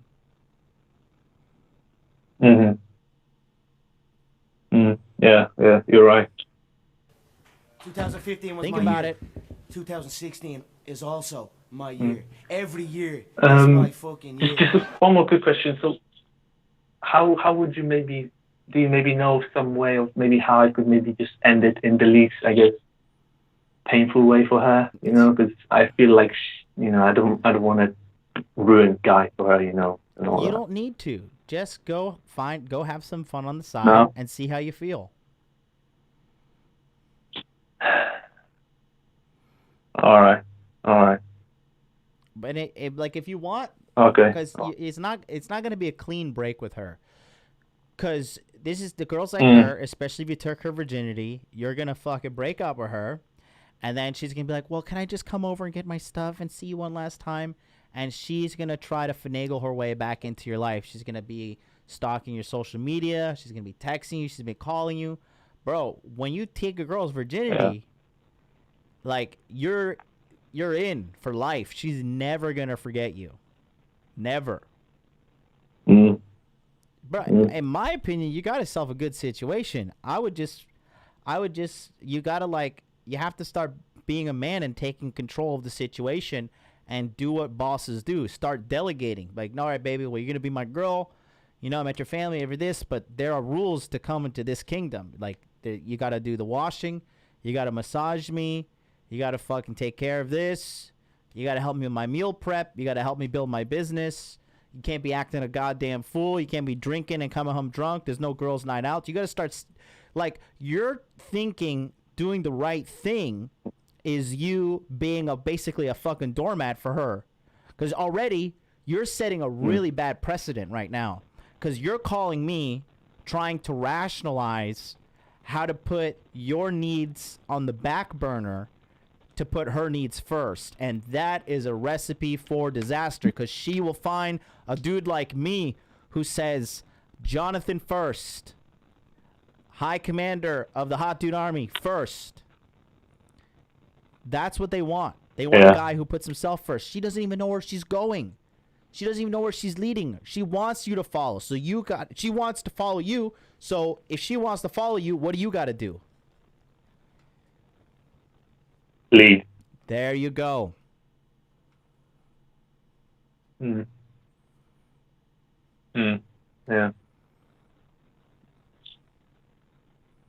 Yeah.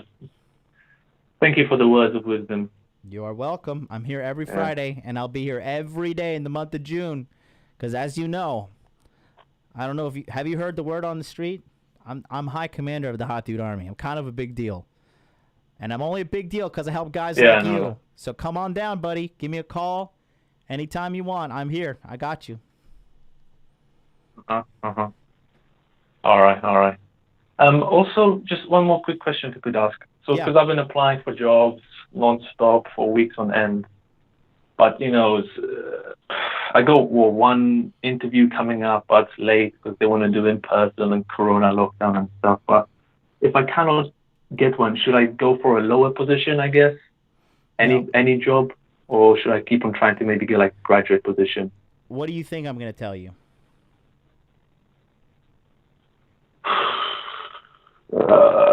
Get a job. Any job, I guess. No.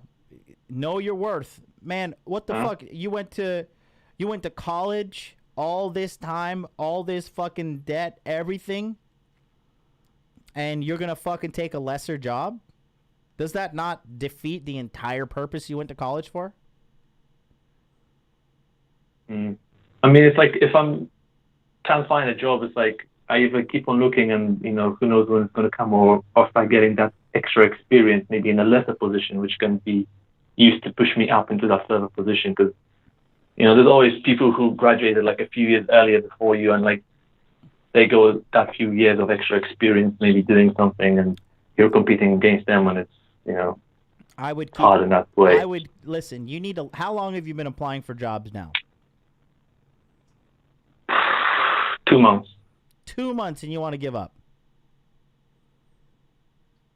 No, I'm not saying giving up, but just you are. In the future, just in case. If you're lowering your standard, you are giving. My option. Listen. If you're gonna lower your standard, that means you're giving up on your original goal. Stay the course. Mm-hmm. Keep going. Mm-hmm. You're young. Okay? You don't want to get in this quitting behavior, this give up when it gets hard behavior at a young age. That's what everybody in this fucking world does. The majority of people are quitters, and quitters never win. Okay? Let me ask you something. You know what? Don't you remember how many fucking job applications I sent out to get one job in Japan?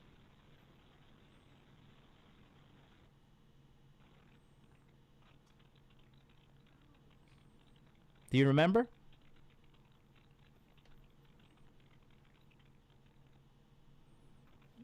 Hello? Hey, buddy. Bad connection. Yeah, I get what you mean. I sent out 300 job applications. I just asked these questions. 300 job applications over a course of 4 months.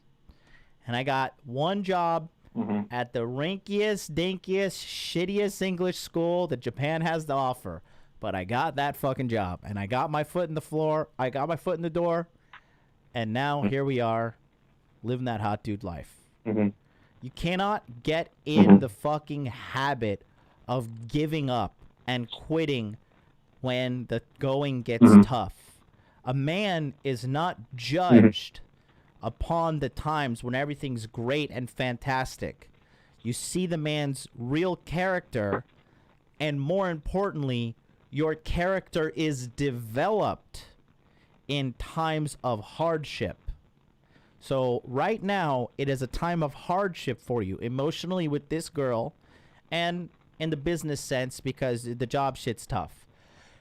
Now, if you start quitting now, and quitting in this sense would be you giving up your freedom, your will for that girl's will, what she wants, and you taking a lesser position just because you feel like the situation is hopeless. What you should do is look for ways to optimize your resume. Look for ways to optimize your cover letters.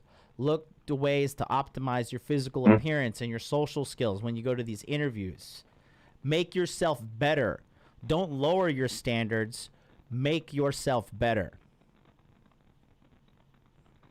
Yeah. I've been doing stuff. I mean, I've been learning Spanish and stuff in my free time. I've been reading shit and all that. Listen, I'm not talking about that. I'm not listen, time out. I'm not talking about learning fucking Spanish to make you better on job interviews. You're missing the point here. Yeah. What I'm trying to tell you is get better at the process of getting jobs, because this is probably not going to be the only job you're going to apply for. And in addition to that, if you're going to quit now, you're going to develop the character of a quitter. A lot of people quit. I mean, I never said I was going to quit. I'm just asking these questions. I don't want you to misunderstand my attitude and stuff. I mean, I never quit. Good. Like, I mean, I had a very bad, like, physical, neurological thing, like, a few years ago, which, like, really fucked me up. And I could have given up, but I didn't give up, and I recovered. I mean, I could barely walk back then, but I didn't. Like, I don't want you to misunderstand, you know, my character. I'm just asking questions. Good. Very good. And you're in body language mastery, right? Yeah. Yeah, so the webinars start up again on July 1st, man. So go dust off a fucking brand new notebook. Get ready to attend. Get ready to study.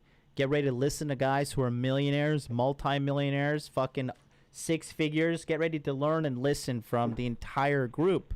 You still have 9 more weeks of training to go through. This is just the beginning. Aren't you like 22 as well? Yeah. So, listen, just stay the course. Stay the course and know the results will come as long as you put in the effort, okay? Can I just ask one more thing quickly? Yeah, sure. Okay? Take your time. So I contacted my friend from high school, and he goes like, he started a business thingy, wholesale of like Himalayan salt products and supplements and shit, and it's just starting up. He's got like 5 employees, and I told him that I'm trying to get like sales jobs, you know, sales career and stuff, and I offered to do like volunteering for him for free to get that experience and stuff. So I've actually been doing that for like a week, sending out emails I made and maybe cold calling. But the thing is, like, how much effort do you feel I should put into that? Because it's kind of hard because I don't have a mentor. I'm having to research everything by myself and find out. I don't know if I'm using my time effectively, or should I, you know, okay. How could you advise on that? So what's the main problem in your life right now that you're trying to solve? Money. Right. And by working for your friend, are you making him rich or are you making yourself rich? I'm there for the experience, because I told him I have no experience. But he said once I make a sale, he will be able to put me. Time out. I don't care. I want you to listen, okay? You need to focus on you right now. So building your friend's business for experience. Listen, experience in what? You need money right now. So what you need to be doing is taking that spare time and learning how to do better at job interviews. Taking pictures of yourself in suits, sending it to the Body Language Mastery Facebook group, saying, hey guys, do I look like a fucking slob? How can I improve my appearance? Hey guys, this is my resume. Hey guys, this is my fucking cover letter. You can't be all over the place expecting to get focus results in one area. You have to be focused. So you got your head in your girlfriend's ass over here, trying to make her happy. Now you're trying to make yourself happy, which seems to be the lowest on your totem pole, which is the most fucked up thing. You need to be focusing on you being number one. Now you're trying to fucking get some jobs. It's kind of not doing as well as that as you want to do. And now you're trying to help your buddy build his business. So you got 4 different things going on, and it really just needs to be one. Everybody in your life, your girlfriend, your mom, your friends, you need to be telling everybody, guys, how can I get a fucking job? How can I get the job that I want? How can I make a better resume? Mom, look at my resume. Dad, look at my resume. Fucking dude off of the internet that I paid $50 to. What is my resume? Go to the Body Language Mastery Group. There's 600 plus dudes in there. Post your resume. Post I already sent some. I already did like a few weeks ago. Early draft I made. So yeah. So post it again. This is my next draft. These are the results it's got me. How the fuck can I get this sorted out? I would quit working for that friend of yours immediately. And focus everything, every ounce of willpower to get a job for you, to start putting money in your pocket and start saving that money and getting better at your job, and then start looking for room for advancement in financial aspects in regard to that company or other companies. Start planning your life out. All right. Yeah. Thank you, Jonathan. You are very welcome, sir. You got any more questions? You gave me a lot. You gave me a lot of enlightenment. I think that's it for now. That's all the questions I had. Thank you. Beautiful. All right, buddy. You're welcome. All right. Take care. Bye. All right. Bye-bye. All right. Let's go back to this. We've got a bunch of super chats. Let's see. Guys, call in 657-383-1318. 41 minutes left to be able to take calls. There's nobody on the line right now. No holding. I'm going to read the chat. If you got a question, type it in the chat. Let's see. Frank Kashani with the $5 super chat says, "Cheers, hot dude." Thank you so much, Frank, for the $5. You guys, there's not a caller on the line right now, and this is making me feel terrible.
All right, we got some callers on the line. Let's bring 705 on the air.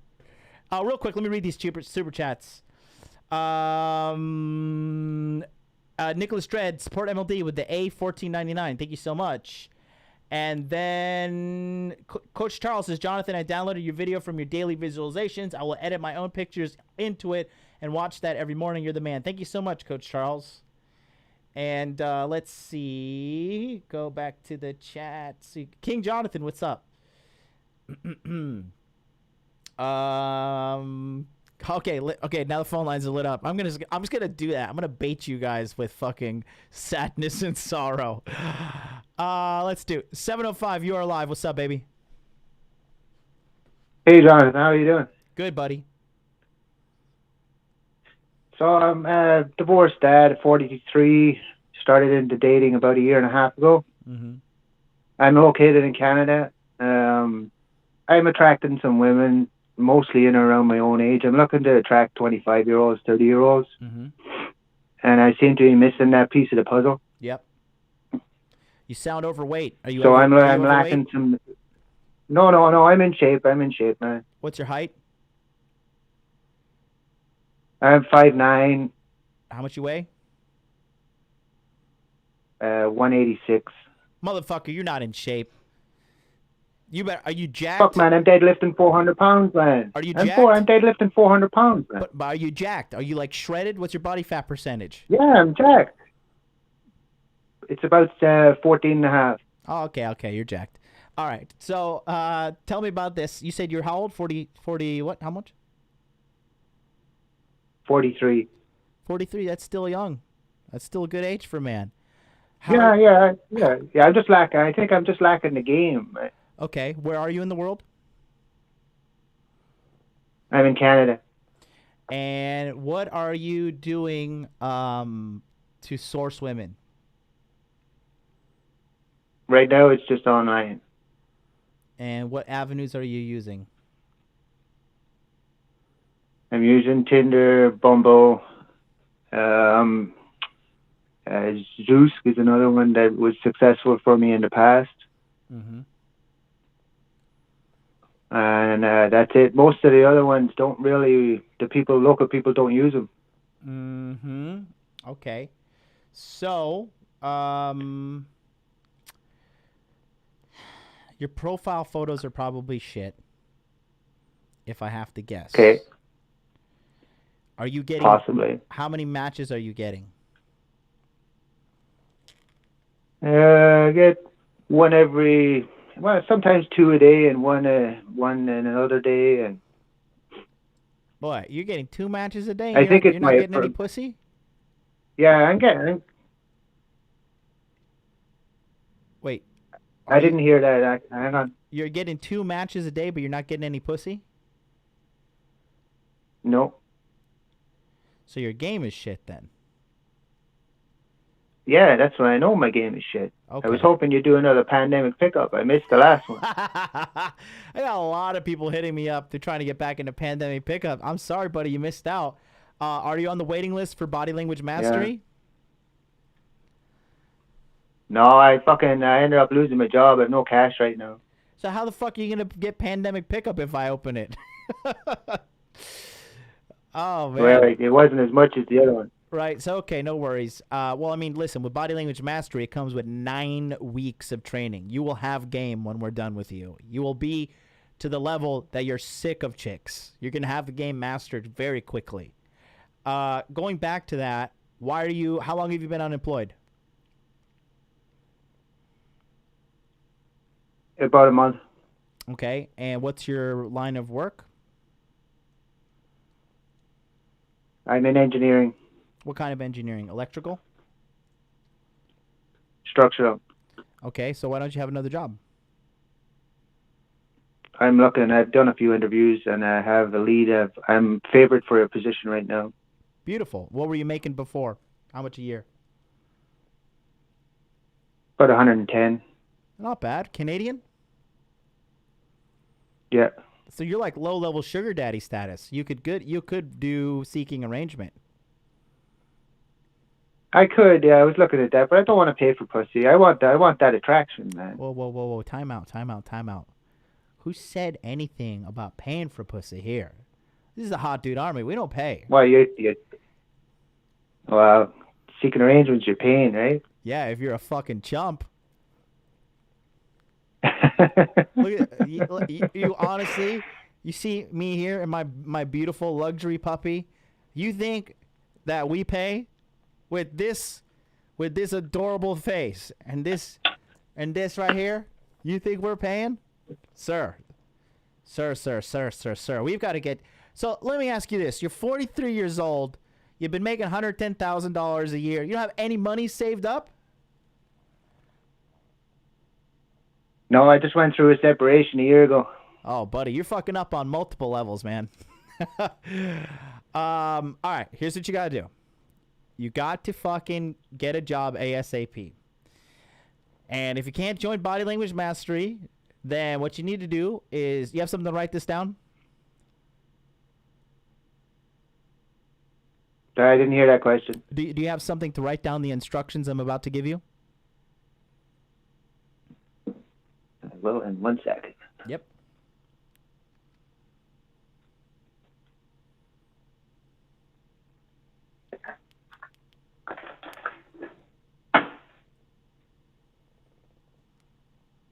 Okay, go ahead. Okay, so what you need to do is you need to go watch my video, The Most Efficient Way to Have Sex.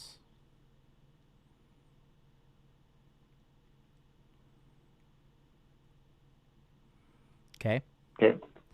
Second of all, go onto my website, sign up for my free Triple Your Tinder course. It's free. It's 100% for free. Okay? Okay. Third, watch my older videos on my channel about how to set up a decent Tinder. Okay. That will give you a good baseline on what you need to do. So, real quick, let's take a deep dive into your psychology here, okay? What is your first of all, what's your body count? How many women have you had sex with? About 65. Okay, when was the last time you banged a new girl? A month and a half ago. Beautiful. Tell me how that went down. He's awesome. Yeah, 2 dates. Yeah, tell me your methodology, how you went from setting the date, first date, and then how you went from, first contact to point of penetration. Okay, I usually take him out for a coffee, suss him out. And then the second date, I'll take him for a walk in the park. And then back to my place if I can. And then if I can't on the second date, I'll get him back to my place on the third date. And if I don't do that, then I dump him. So what's going on with your text game that you're getting 1 to 2 matches, but you can't convert these girls? At 1 to 2 matches a day, you should be getting at least 2 new girls a month. I think it's in my head. I have this weird thing where if I think I'm chasing her too much, I'm simping at her. I don't know. I have this weird thing in my head where I can't chase a girl without thinking I'm simping her. Well, if you were an aggressive I pull back. I think I pull back. Okay, if you were an aggressive salesman Go ahead. and you kept on calling a bunch of clients and doing follow-up calls and trying to reschedule meetings and trying to reschedule things, if you were a salesman, do you think people would be like, man, that guy's a beta male salesman? Would you think that about the guy? Well, they'd get pissed off when I'm calling if they weren't interested in the product, right? Right, but is it his job for them to be interested, or is it his job to go find out who's interested and who's not? Well, as a salesperson, he's supposed to chase it until he can sell the product, right? Right, and as a man, you're supposed to chase pussy. I'm not telling you to dedicate your whole life and simp out and be like, baby, let me Venmo you $50 and let me buy you shit. Like, when you start giving a woman endless amounts of free attention and free gifts and money and affection and all that shit, and she's not giving you any pussy, now you're simping. Simping is giving away emotional and financial resources without receiving sex in return. Okay. So, are you buying these bitches? So sometimes they go quiet. Go ahead. Sorry, go ahead. They go quiet. Go ahead, talk about it. Sometimes, I'm texting them and they kind of pull back, and they don't text me, and then I'm like, well, what do I do now? If I chase after them, are they pulling me into their frame, and are they pulling me, basically dragging me out and maybe fucking me around? You know what I mean? So I don't want to bother with that. I just drop it. Listen. That's a fucking right. That's a fucking ego contest you're having with one person and one person only, and that's yourself. Bro, I have texted a girl for 2 years passively, just like, hey, what's up, girl? Let's hang out.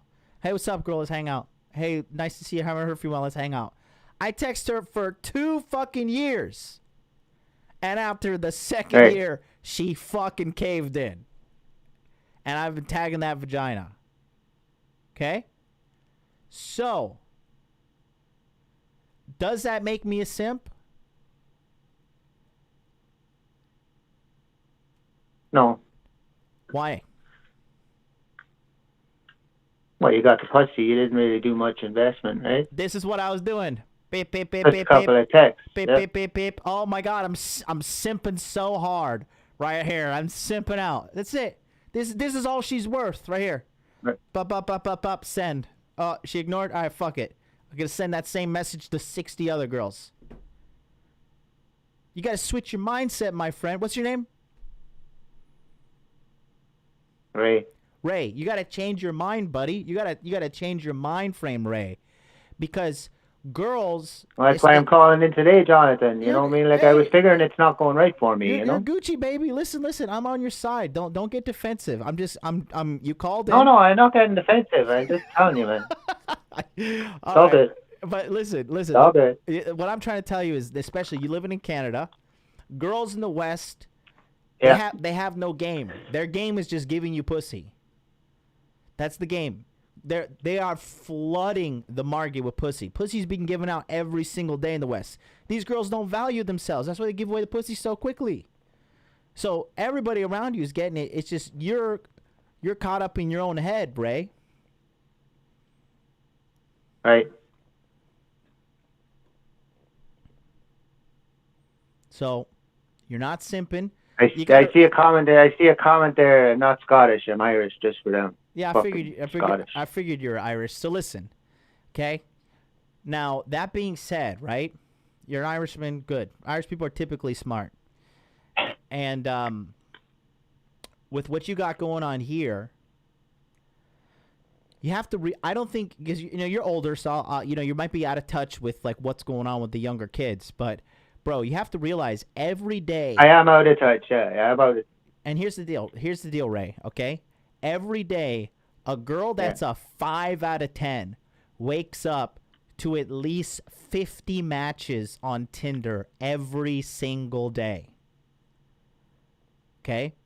So you have to send your message to get back to the top of the inbox, because your message is automatically getting pushed down to the bottom by a fucking army of real simps.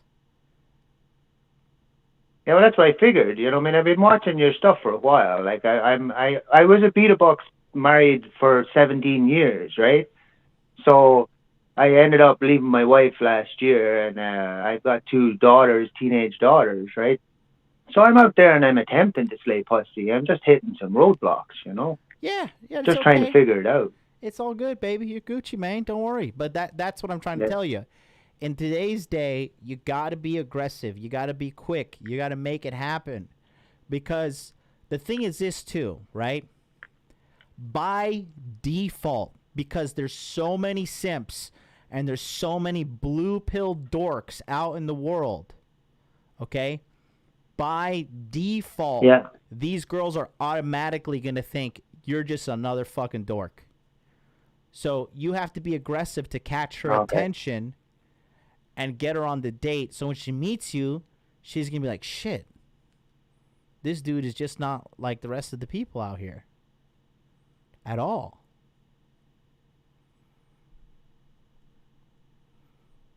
Does that make sense? Yeah, I figured they just think I'm the same as the rest of them. I figured that. I tried to get contact as quickly as possible because my text game sucks so bad, right? Mm-hmm. So I'll try and get a meet up as quick as possible. That way they can meet me and know that I'm not full of shit, right? But my text game is bad. I get that. Yes. Absolutely. So that's fine. It's part of the game. But you're calling in. You're doing what you got to do. I gave you a little homework. Get on the waiting list for Body Language Mastery. At least read what I'm going to tell you in the emails and consider joining. I guarantee you will make a marked improvement in your life. I mean, I've got guys that are 43. I got guys from age 40 to 55. Actually, dude, if you want to, Wraith is in the chat. If you want to fucking talk about a guy, Wraith is 62 or 61, and he's banging a 20. I know, I've seen him on there. He's banging 25-year-olds. Okay? I know, I wish I knew his game, man. Well, it's available for the low, low price of $6.97. Just go on down to modernlifedating.com/body language and get on the waiting list. We'll sort you out, buddy. We'll sort you out. The thing is this. I know you will, man. It's just so expensive with the Canadian exchange rate, man. I know, and it is what it is. But the thing is this. There is no magic one call, and I'm going to fucking sort you out. I wish there was, because I'd charge fucking $100,000 a call. I'd be a quadrillionaire. Okay? If I could sort dudes out, I would do that. It's a long process. It is what it is. You can keep calling in every Friday. I'm not going anywhere. Me and my lovely assistant, we will be here. And that's what I got to say. But I got some other callers on the air. You got some homework to do. Call me back next week, okay, Ray? All right, take care, Jonathan. And listen, if you don't call me back next week, then you're a real simp, all right?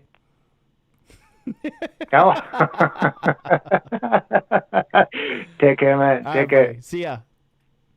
All right, we got 512, then we got 818, then 647. Hold the line, boys. I'm coming to you. Don't make me beg for calls again. All right, 512, what to do? What up, baby? It's Dax. Hey, what's good, man? Not much, man. Chilling. So I have I guess 2 questions, maybe more, depending on, I guess, how this is going to go. But the first one, so it's a business question. Wait a minute. I started my own company, and right now are you the same Dax that's been hitting me up on Instagram? Yeah. And you're the guy with the dog? Yeah. Oh shit! I thought you were 2 separate people. Okay. All right. Go. Okay. Good. Now, all right. Yeah. The circle is complete. Beautiful. Okay. Go ahead. Yeah. All right. So I started my own company, and right now, closing all my deals right now, doing well on that, and it's gonna look like it's gonna pull me to like 100,000 for a year, right? So I guess I'm asking, what moves do I need to be looking? So I'm gonna end up closing these sales and making this income. What moves do I need to be looking for next, and I guess along the way? You wanna? So, how? Okay, first of all, what kind of business is it? Give me like a general idea. Okay, so I basically do video analysis for athletes, and I contract myself out to sports teams and specifically swim teams. And it's like a 1 month or 2 times a year thing, and each team pays me between $10,000 to like $15,000 for the year. Okay. So what you need to do is you need to figure out how you can reach more teams and how you can get these people on a retention program after the initial sale. Okay, so all right, I didn't say that. So with that, so I try and sign multi-year contracts. Like my first team I have, they're on a 4-year contract. So I don't know if that's what you mean by the retention stuff. No, that is good. But I mean, okay, there's 2 things you should check out. Right. You have to understand the sales ladder, right? So you need to have an upsell available, and you also need to have a downsell available. That's part of sales. That's part of being a company, right? So, like, for example, you're about the same age as me, right? You're in your 30s? How old are you? 9. Huh? I'm 29. Okay, perfect. So when you were in middle school or high school, right, you went to McDonald's, you said, yo, I'm going to get a number 4. What would the register person ask you? You want to supersize that shit? My man. And what is that? Upsell, right. So what's your upsell? Okay, so all right, so like in swimming there's 4 strokes, right? Mm-hmm. So the 2 individual products I have is that you can get 2 strokes or you can get 4 strokes. Mm-hmm. And the 4 strokes is at a slight discount, but ultimately takes less time, I suppose. Mm-hmm. Or a little bit more time of work on my behalf. Mm-hmm. So was that like an upsell? If they buy the 2, they can get the 4. But what if they get the 4? What can they upsell to? Okay, I see what you're saying. You got to think of things. Always have an upsell no matter. You got to have an upsell, and you also got to downsell. Like for me, for example, my cheapest product is the 20-minute consultation, which is $70. Then there is the 40-minute one, which is $140, and then there's the 1-hour one, which is $200 for the hour, but it's a $10 discount instead of buying it in pieces. And then there's body language mastery, which is $697, right? So the whole in my business is I actually don't have a lower tier product. I'm actually going to come out with a book. It's going to be called Sex is Sales. Probably going to sell it for like $20, right? But I need a lower tier product, and I don't have a really top tier product. I guess like my top tier product is Hot Dude House, which was $1,000. And but yeah, you have to structure your business like that.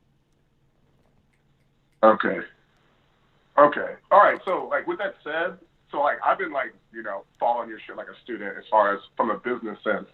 And, like, right now, just, like, kind of working in steps, just trying to get these contracts done. Mm-hmm. But, like, I've been automating my video process.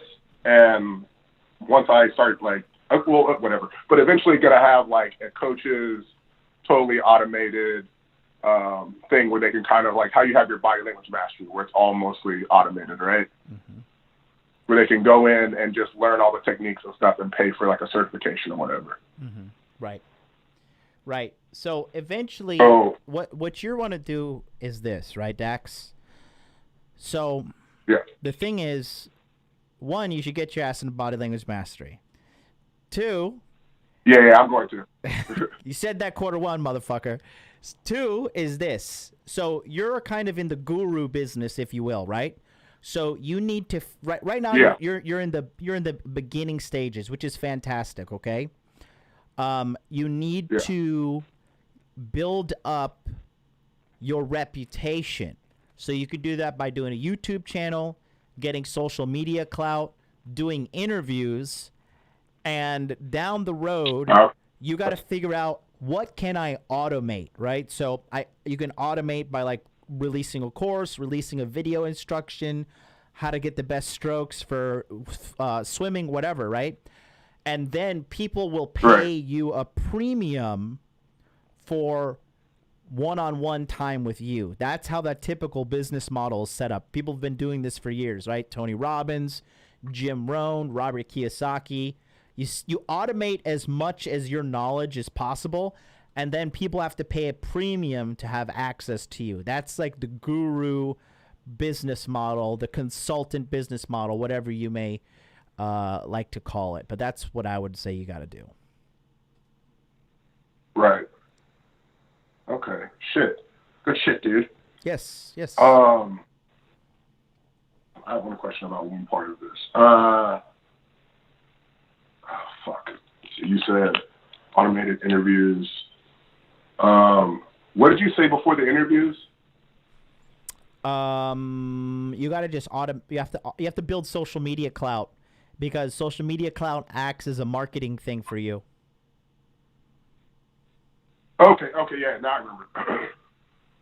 So, like, a part of that, I guess it's kind of what you're doing, kind of like having a network of, like, you know, you, Rolo, Richard Cooper, but I'm partnering with, like, endorsing some athletes who are going to the Olympic Games, or probably going to make it. Mm-hmm. So, and using kind of that to push the product and helping them with their strokes. So is that kind of in that same realm of building that clout?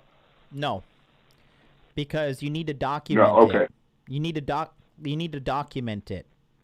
Like after this live stream show is finished, it gets saved automatically in my database on YouTube. People watch it. People are gonna comment. They're gonna subscribe. They're gonna watch again. And what this show right here is designed to do, Free Consultation Friday, it's designed to showcase my knowledge, but also act as a testimony receptacle, if you will. Like, so people are gonna call and be like, "Yo, John, your advice helped me.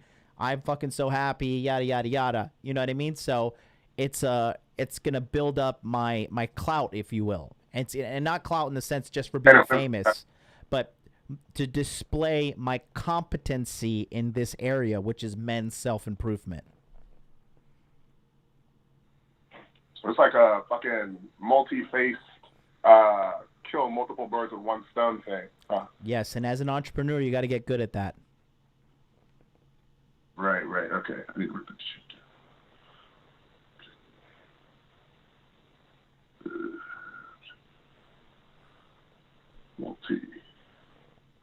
One stone. All right. Cool. All right.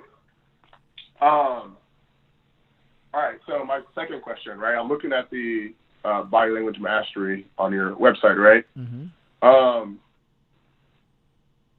So I guess the one that I'm at right now, it says that this is the 1.0 enrollment, and I clicked the link on your that's in the chat, right? Oh wait, maybe this is a different one now. I didn't see the one you just posted just now. Yeah, it says that the course is closed for enrollment at the bottom. Yeah, because okay, actually, you know what? Good catch. Fuck me, I gotta change that. No, you have to go to modernlifedating.com/body language and get into the waiting list there. Okay, so the link you're posting doesn't send me there. Just so you know. Yeah, I just saw that right now. I'm gonna change. I'm literally changing it right now. Okay. Okay. Cool. Now let me see. This should work. Whew. R.I.P. bro. See, entrepreneurship right there. Modern thing. Okay, I think it should be a hyperlink. Okay, let me try and edit this one more time. Thanks for calling that out. Yeah, no worries, man. We out here. Yes, sir. www.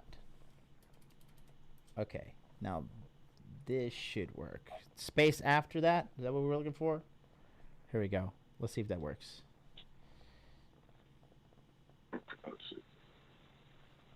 RIP. Doesn't. Hold on. Let's see. HTTP www. So it should work. Well, at least that's good. But yeah, you get on the I think it worked. You get on the waiting list at modernlifedating.com/body language. Yeah, it worked. Yeah, get on. That's the one you get on the waiting list with right there. But I think you're already on the waiting list because you were in the webinar last time. The demo webinar. Yeah. Yeah. So you should be good. Okay, I get you now. Right, it's a waiting list. Yeah, right. Okay. All right. And then my third question is kind of like listening to that last caller. I never realized that shit. What's that? I'm listening. Hello? Oh, okay. So on the all right, so you can, tell me about my process because like on the texting girls thing, like you're so right on that shit about it's kind of a ego battle. So, and I don't know why, and it never fucking made sense to me not to do what you just fucking said. Mm-hmm. Like it's fucking logical as fuck. But so maybe you can just critique the process I use, right? So, right, go out, get numbers, whatever. And then, so I'll text girls the first week I get their numbers, right? Try and get dates, whatever. If they, do their bullshit, I go on the phone and put like backlog under all their names or whatever. And then the next week I hit them up once, if shit falls through. 2 weeks later I hit them up again. And I've 90 seconds. And like while that's going on, I'm pursuing new leads. Mm-hmm. You know what I mean? Right. So, and eventually, like, I end up at the point where it's like I'm getting new leads and new girls who are, jumping on the pogo stick, you know what I'm saying? Mm-hmm. So the old girls end up just falling off. But then the shit that you said, like, I shouldn't let the old girls fall off. I should kind of keep them in the backlog. Yeah, I mean, you can, but 60 seconds. The thing is, if you want to be a playboy, you gotta always be sourcing. And you got to know the only reason you're always sourcing is because eventually the girls, they drop off. But the good thing is if you're a man with game, the well never runs dry. Especially if you're a young man like yourself. Right. You have, when I talked to you, I knew that you had like that alpha edge. And it doesn't shock me that you're out here starting your own business now, probably going to knock 6 figures out the park at the ripe age of 29. So what you got to do now is yeah, of course. It is what it is, and you're welcome. But the thing is, you have to fucking be smart, man, with your money. So then you got to take your money, and you got to start putting your money to work. Like how you put these bitches to work for you. 10 seconds. You got to fucking start putting the money to work for you. So live like a Spartan off 50 G's a year. Take that other 50, start investing in some properties. Good old faithful. Fucking income from rental properties, right? You're 29. Acquire a house a year for 10 years to the point that when you're 39, now you have a legion of houses under you that are pulling in anywhere from $5,000 to $10,000 a month in rent. And it's a bet against inflation because you can raise the rent to compensate for the cost of inflation that's going on. Does that make sense? Yeah. So going back to the game, you always, as a man, you always got to be sourcing new women. You always got to be sourcing new streams of income. There's never this is what happens. A lot of these guys, they sleep on fucking self-improvement. Next thing you know, the wife divorces them. They get taken through the divorce machine. They get eaten up. They have no fucking money. They got nothing going on because they fucking slept and they got complacent and they weren't on the grind. Like, you have to be, as a man, you always have to be alert. You know, like if you're in the middle of a fucking zombie plague, right? There's no, you can take a break here and there, but you got to keep your eyes open because there can always be a threat around the corner. You know what I mean? You can't like just sleep and like, I'm just going to chill out. Next thing you know, a horde of like 20, 50 zombies are going to come and like rip you to shreds. Life is the same way as a man. You always got to be on your guard. You always got to be making shit happen. You always got to be looking for opportunities. You're either progressing in life or you're regressing. And by staying comfortable, by staying neutral, automatically you're regressing. You feel me? Yeah. I always say, like, you're either getting better or getting worse because nothing stays the same. Absolutely. It's just like, it's like the stock market. The stock market, it's either going up or it's going down. And you're the same way. Word. All right, man. That's all I had. Good shit. Hey, I'm really happy I know who you are on Instagram now. I'm going to treat you a lot differently. I just thought you're like another dude in the frame. Yeah, no worries, man. All right, well, I'm going to take 818. They've been holding for a while, but thank you so much for calling in, Dax. You have a good one. I hope to see you in Body Language Mastery. Yeah, for sure. Peace. All right, peace out. That guy's got that alpha edge. He's going places for sure. How's everybody in the chat doing? You guys still love me? Should I beg for a call? The callers are, and we can't take any more callers. This is the last caller, so. 818, what's up? What's up, John? It's Cameron from Pandemic Pickup. How's it going again? Hey, you fucking charming devil. What's up, man? How are you? I'm good, brother. Thank you very much. So you still got these girls all right, behind so you? here's the question. Can I use you to fucking brag a little bit? Go ahead, man. Thank you. Are these girls still bringing you wine after you dick them down? Bro, I just fucking I just fucked a girl yesterday. I don't have my plates yet. I'm gonna have it at the end of the month, but I was just like dicking her down in my car yesterday in the back, and I was just like fucking dominating the shit out of her. I'm like, who's my little sex slave? She's like, you are. I'm like, say it again. She's like, you are. So it was good, man. I love it. Just wait till I have my own place, bro. I'm gonna literally wear the John MLD robe and just be like, "What's up, bitch? You come over to suck this dick?" Oh, it's a good time. It's always fun to do that. So what's up? Thank you, brother. Thank you. So, all right. So here's a question. All right, back. I don't know if you remember back in Pandemic Pickup, I was announcing to you, Myron, and everybody else that there's this chick that lives about an hour and a half away from me in LA. She was supposed to meet me during the time of Pandemic Pickup, but she ended up flaking out the day of the date. And one of the reasons I realized I think had to do with it is because the time of when the date was set up was on a Monday. But I said meet me on a Saturday because of work and all that stuff. But I realized I should have just told her, hey, you know what, just come to LA for one day, visit me like on a Wednesday. If the date was planned on a Monday, that would have been better. But anyway, she canceled on the day of the date. And I just say, hey, no worries. Have a good life, kind of like that. Oh, no. Just, revealing that, I don't give a fuck. Yeah. That, like, she flaked out. So then she randomly hits me up, Jonathan, like, last week. She's like, hey, how are you? Hope all is well. I'm like, who is this? Because I deleted her number. And she's like, oh, it's me. I'm like, oh, okay, what's up? And she's like, I want to go to Vegas with you. I said, well, listen, if you're going to go to Vegas with me, you're going to buy the hotel room, and then I'll just, like, somehow get there. And then I told her, why don't you just come to LA and you buy a hotel room, and then we'll catch up. And she said, okay, sure, sounds good. So I followed up with her last night, and she's actually in the hotel that's right by my house. So we're pretty much Gucci for this weekend. Now, here's my question. Let's just say you're me. What would you do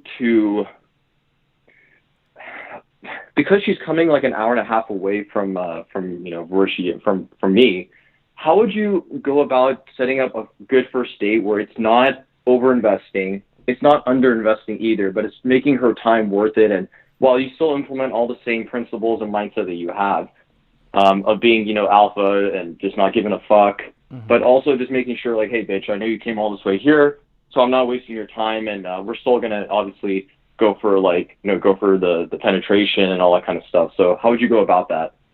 So she's exclusively traveling an hour and a half to come to Los Angeles to see you, or does she have other business as well in town? No, nothing, brother. Just literally came just for me. Bro, then go straight to that fucking hotel room with a bottle of alcohol and have a good time. Okay. I was thinking of doing just kind of like how Myron chimes in on like social proof and that kind of stuff, because like where I usually take girls on first dates, people know me in that community. Go ahead. Listen. You don't take this bitch out and showcase her. She drove an hour and a half and paid for a hotel room. She's committed. She's financially committed. She's time committed. You hit her up, you're like, sorry, bitch, I deleted your number. I don't know who you are. And she's trying to finesse her way back into your life. It's over. I would be really shocked if you didn't sleep with her. Like, something would happen. Some, like, fucking colossal planets aligning kind of shit would happen for you not to tap this. But, Cameron, you got to be a man. You got to set that time and tell her what to do. Which hotel are you staying at? What room are you staying in? Let me know as soon as you get to the hotel. Stay there. I'm going to be there in 30 minutes. Get ready for me. Boom, show up. Look fly. Make sure you're all groomed up. You smell nice. You look fresh. Non-wrinkled clothes. You're looking like Chad as fuck. What's up, girl? Nice to meet you. Wow, this is a nice hotel room. Put on some music. Pour up some drinks. Start getting her life story. Sit next to her. Start escalating. Touching her arm. Touching her elbow. Touching her knee. Now I touch her lower back. Now you touch her thigh. Now you touch her stomach. Now you brush the side of her face. Move the hair behind her ears. Start flirting with her. And then go for it. Right. So let me just add this to the context that this may change your advice. So I did tell her that we'll spend time like and go out and do shit, and I don't think that's gonna work against me per se. But I'm not gonna. That's why I want to know. Like, I just want to make sure I'm not like freaking over investing, which is the most important thing. I don't want her to feel like she's like some prize woman just because like I gave up like tonight to see her or whatever. But I think just the most important thing for me was we were planning on going out tonight. And I was gonna go to her hotel room first and like just say like what's up and just kind of get her feel comfortable me being already in the room. But yeah, we were planning on going to Santa Barbara tomorrow, and just spending some time together over there as well. And she's super laid back too, and she's like super excited. Like, yeah, I just want to get out of my area and all that kind of stuff. So does that at all change your advice, or is that kind of, or do you think that's like regressing to the end goal? Because I'm gonna try to fuck this girl. I'm not just dicking around and spending time with her. Listen. This girl already punked you once. Okay? Right. So what does that mean? Is she trustworthy or is she not trustworthy? I mean, she doesn't have my 100% complete trust at all. Bro, you it's more on like trust this bitch. on the finicky end. Listen, you shouldn't trust her for a fucking microsecond. Your trust for her, common sense philosophy, should be infinitesimal, which means an extreme small amount. And you need to protect yourself and your time, because you're going to be even more pissed off if you show up to the hotel room and you go out with her all night and you're dancing and you're drinking and you're fucking not sleeping and everything for 6 hours, only for her not to have sex with you. So you got to protect yourself. I understand. By showing up, dicking her down, and if she doesn't want to do it, then you bounce out, you go home, and you just go do you. Right. And that's more in alignment with me not like just taking her back so easily. I mean, yeah, like, she's got to prove herself loyal to the Church of Cameron, and she's got to do that by doing one thing only.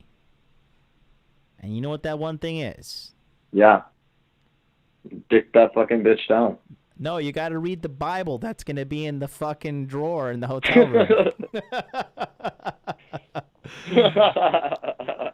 So, okay. The thing is, why I'm telling you this is because you got to protect yourself. You got to protect your time. Right. She's already showed you that she's untrustworthy. So that's the Correct. thing. You got to do that now. You feel me? I feel you. So it's kind of like, bitch, if you want all this time to spend with me, because, again, Santa Barbara's a plan, but that doesn't mean I can't walk away. I'm not going to fucking just, again, spend my time on a whole Saturday just so I can show her a good time in LA. Like, I'm not your fucking friend, you know? Yeah. And I've hinted to her multiple times, like, I'm being mode one with her with my intentions. Yeah. Yeah, sorry, let me just finish off with this. I was saying that I'm being mode one with her, and she's just kind of like, oh, yeah, okay, and she's just, you know, she doesn't want to look like a slut. I think that's her response, not that she doesn't want to hook up with me, because obviously she wouldn't come all this way here just to be a friend to me. Considering that I've told her, you know, like, hey, like, we'll sleep in the room and all that kind of stuff, and she's just like, yeah, I just want to make sure we're, like, you know, we're good connection, all that kind of bullshit. And I'm like, okay, good. As long as you know that I'm trying to fuck you, that's the most important thing. I don't care about anything else. Yeah, that's what it is. And she's like, she's also screening you. And why do you think she's screening you? To see if I'm a bitch? Yeah, bro, to see that you're not going to chop her fucking head off and put it in the ice machine in the goddamn hotel lobby. Right. That's another one. Right. Definitely. So she's filtering you out because she's already invested. This girl's going to fuck you for sure. So you just got to show up and be a man. Right. Yeah, I'm also, yeah, and then she's going to actually see me today at my job. Like I told you back in pandemic, pick up my family. I've got like a restaurant business. So I told her, I am treating her a little bit just to say, hey, look, it's cool. Like, I want to show her I have a little bit of money as well. So once she sees me, all that, I'm going to go straight to the hotel room, like, later tonight. Mm-hmm. And I'm going to tell her with this mentality, like, hey, bitch, listen, if you're not going to fucking, like, you know, if we're not getting to the point where we're going to hook up, like, by like, literally tonight, before we get out of this room, I ain't taking you anywhere.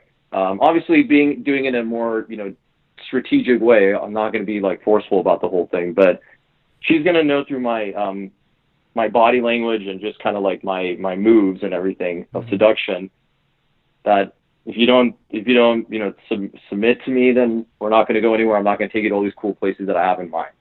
So time out. Is that the right mindset? Time out. You're gonna give her free food at your restaurant? Yeah, I was gonna tell her to come meet me because she's in the area. And it's a good way for us to see each other kind of first, just kind of screen each other out before we meet up at night. So yeah, that's correct. So here's the deal, right? Now, she is gonna have the upper hand on you in this situation because you're gonna give her free food, and with this situation here. What's happening is you're providing a chance for her to observe you in a negative light and have her potentially say no. How's that? Because you could be in the restaurant and she might think, damn, this restaurant's shitty. Or like, you know, oh, damn, like I don't like the way he acts or whatever. You know what I mean? So you're adding potential canceling events into the seduction. You feel like this girl came to LA and you're the only guy that she's told that she's coming to LA? Probably not. Right. Okay. So she already got one over on you because you're gonna give her a fucking free meal. Okay. Now, the counter side to this is when this chick comes into the restaurant, you got to show her that you're the fucking boss. You got to, and not like not in like a commanding way. You just need to be like, everybody needs to be like, fucking laughing at your jokes. You need to be like Mr. Charming and Mr. In Charge.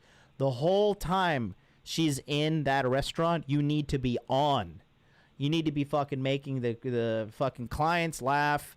You need to be charming these people. If there's a baby in there, you got to be fucking, what's up, baby? You're so fucking cute. You know, like, you got to be Mr. fucking, like, you got to be like as charming as Captain America when she's in your restaurant, because she's going to be looking at everything. She's going to be looking at your clothes. She's going to look at your shoes. She's going to look at your teeth. She's going to look at your skin. She's going to look at your hair. She's going to be sizing up your mom. She's going to be sizing up your dad. She's going to be looking at you and coming to a shitload of conclusions about you. So you fucked up by inviting her to the restaurant, but it is what it is. Use this as an opportunity to shine. Right. Absolutely. I didn't look at it from that perspective, but yeah, I was definitely looking at through the ladder where you were just mentioning right now. Use that to kind of just let her know, like, bitch, I'm in charge here. Clients fucking love me. I'm making sure everything's okay and all that kind of stuff. So yeah. Okay. Not with the God, mentality I'll remember of like, that for next time. Not with the mentality of like, yo, bitch, I'm the fucking man, but more like, you know, like look at everybody. They fucking love me. Like, yeah, welcome to my kingdom. Like, this is what I do. I work with my family. I run this business. I'll take over this business one day.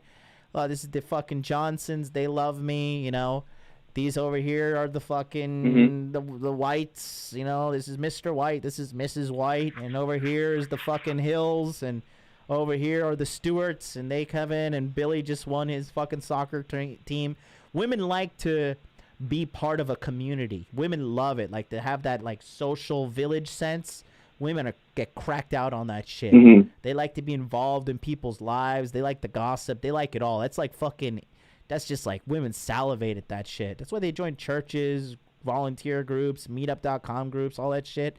So you just need to show her that you have a fun, positive, charming atmosphere about you in the restaurant, and like you're a dominant man in control of your life's path. Absolutely. That makes complete sense. Good. Yeah. Good stuff. Good stuff. And as far as just this is more of like a detailed question. So obviously I'm happy I'm not going to have this opportunity, but when she's in the restaurant, I will stop by occasionally just to like talk to her for like a little bit, just here and there, just check on her. Yeah. And I'm not going to sit down with her or eat or anything like that, because that would be overkill in my opinion. Yeah. So as far as like, you know, just checking on her here and there without giving too much attention, I guess it's not really like a black and white, but just kind of like a overall theory on it. So just checking here and there, and I have like a good idea of like how much I should be doing since I've been working in the restaurant for a while now. But just the occasional checkups and like kind of crack a few jokes and stuff like that. That's cool, right? Yeah. Yeah. Like, you know, make sure you tell her like, hey, we have a table for you right over here. You know, you know, don't give her too much. Don't be like spoiling her. Give her a decent amount, but make sure she's taken care of. Show her. Here is how you're going to win, is you're going to show her you're very attentive to her. Don't over simp, right? But just let her know that you have a high level of awareness on how to take care of people. So let her know, like, yeah, this is this, you know, I could, like, hey, think of it like being a generous billionaire, right? Somebody comes over, hey, you know, you want a drink, you want something to eat, you want to sit by the fireplace, you want to ride some jet skis. Kind of be like, I've got it all, I can take care of you, but at the same time, if you leave, that's fine because I'm still fucking awesome. Like a kind of an abundant spirit about you. Does that make sense? Am I conveying that correctly? Absolutely. 100%. Good. But you fucked up by inviting her to the restaurant. That's good stuff, man. Don't forget that, motherfucker. You fucked up. Oh, no, definitely I will never forget that. You really fucked up. No, we'll make the best out of the situation, man. You got to perform. You've got to perform now. Okay?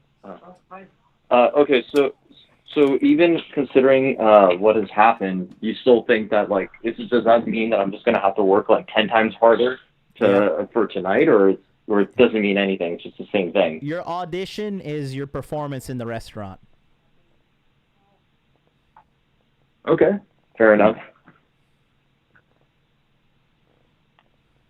Fair enough. God Gotcha, Jonathan. Thank you. You're welcome. And somebody in the chat wrote something. X Viper said, flirt with other women at the restaurant. I wouldn't go as far as flirt, but I would be kind of charming and show that other women enjoy your service and other women enjoy you as well.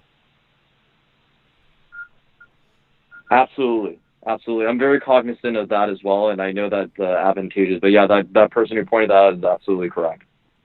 Yes. And as well as your advice, John. Thank you. Yes. Good. Well, always good to hear you making progress and doing well, Cameron. And let me know how it goes. Thanks, brother. Hit me up in the Telegram chat for Pandemic Pickup. You got it, my man.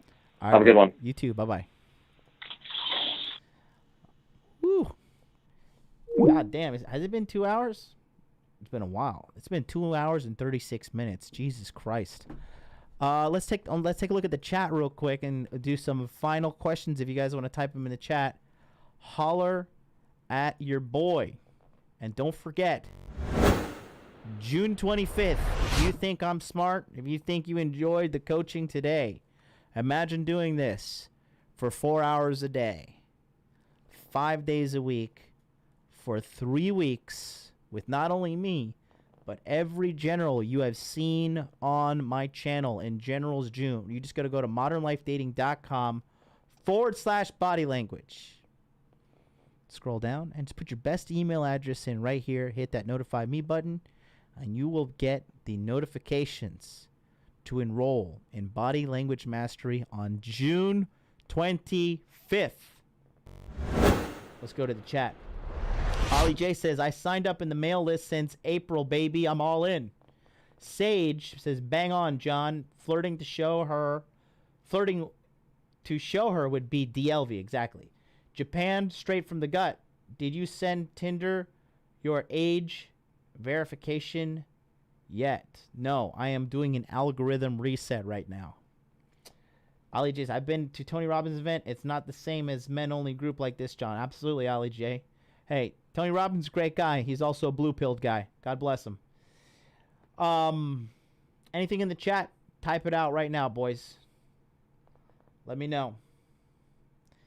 Because tonight is a very special night in the Modern Life Dating household. After this, we are going to go in the bedroom, and Miss MLD, I am forcing her to watch Bloodsport with me because she has never watched Bloodsport. That is an absolute crime. And you cannot live in this household if you have not watched Bloodsport and Die Hard. Now, it's a family tradition in the MLD household to watch our Christmas movie of choice, which is Die Hard, which we do every Christmas. We pop some popcorn. We watch John McClane save Nakatomi Plaza with an M92 Beretta as one of his guns. I'm pretty sure. I know he gets an MP5 as well. But are there any more questions in the chat before I go watch Frank Dukes whoop the shit out of Chung Lee? Calvin says, John, in regards to dad not being around in my life, I notice there's a tendency to gain validation from other men. What's the best way to get over this? It's just with you forever. I still have that too. You just got to fucking make it happen. You got to just not really seek validation from anybody but within yourself. Watch yesterday's episode with Ryan from InnerMasculine.com. Interview of the Man, episode 271. The most popular episode of this week. That episode will set you straight. Tell Miss MLD happy birthday from Yaka and I. My fan says happy birthday. She says thank you. Making a baby? Not yet. We got the happy for now. I'll be dumping some fat loads in her soon enough. And we'll make some babies. Christopher Holland says, I love you. I love you too. Be thankful for the blue pill guys that help you distinguish yourself easily. Thank you, Webster Pipin. Can I mail you somewhere regarding some problems I have? You can go to modernlifedating.com, click on the coaching, or click on that link right there, modernlifedating.com/coaching, book a consultation session, and I will hit you up. Max says, Jonathan, how do you stay so handsome?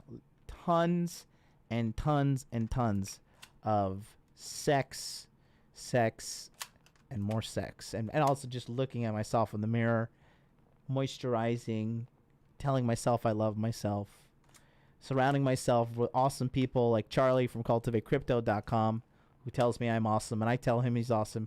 Guys, if you hang out with me, it's a very positive environment. Like, I'm awesome to be around because I give a lot of value and you know, I'm a very positive, optimistic guy. And I believe being optimistic in life really keeps you looking young. Like, that's why all these black pillar dudes are so ugly and miserable, because all they do is focus on pessimism. Like, you know, it's garbage, bro. You got to be happy. You got to be fucking optimistic. Look at, baby, give me puppy. Look at this thing. Look at this ball of joy and happiness. You know why this thing looks so fucking cute? Look, you think this thing has a stress in the world? Look at that. This is like the equivalent of me. I'm just happy and simple, and all I do is do what I love every day. That's what it is. You stay happy, and dude, Mike, you're a very good looking guy, man. So keep that mentality, Mike. The only thing we got to tweak is your game. Everything else is fucking easy mode. That's it. John, if I ship you Chick-fil-A, will it be fresh when it arrives? Probably not, and then I will die. So don't do that, because I'll eat it. Should I get an X92 Beretta? Yes. Does Miss MLD get your jokes? My experience with Japanese girls is usually difficult to communicate and joke with. Miss MLD loves my jokes. She's my #1 fan. And if she wasn't, she'll be sleeping outside. When you're laughing, you're winning life. Absolutely. John, you are awesome. You beautiful scammer. Thank you so much. Yeah, man. Optimism is the way to go. Thinking young. People think I'm... Yeah, me too, man. I don't think I look 34. I think I look fantastic. But that's going to do it for me today, boys. Listen, go out there. Make money. Make muscles. Learn game. Be like this little creature here. Be happy. Follow Happy on Instagram. The Happy Maltese. She will be so happy. She'll say hi in the fucking messages. And until then, you'll see tomorrow on Rule Zero. We're on Ryan Stone's channel. And then Dude Party here. And then Sunday, I will be interviewing a man who is a good Christian man within our community. None other than the legend himself, Tom Bombadil. You're not going to want to miss that. Till then, you guys have a wonderful day. I'll see you next time. Bye-bye.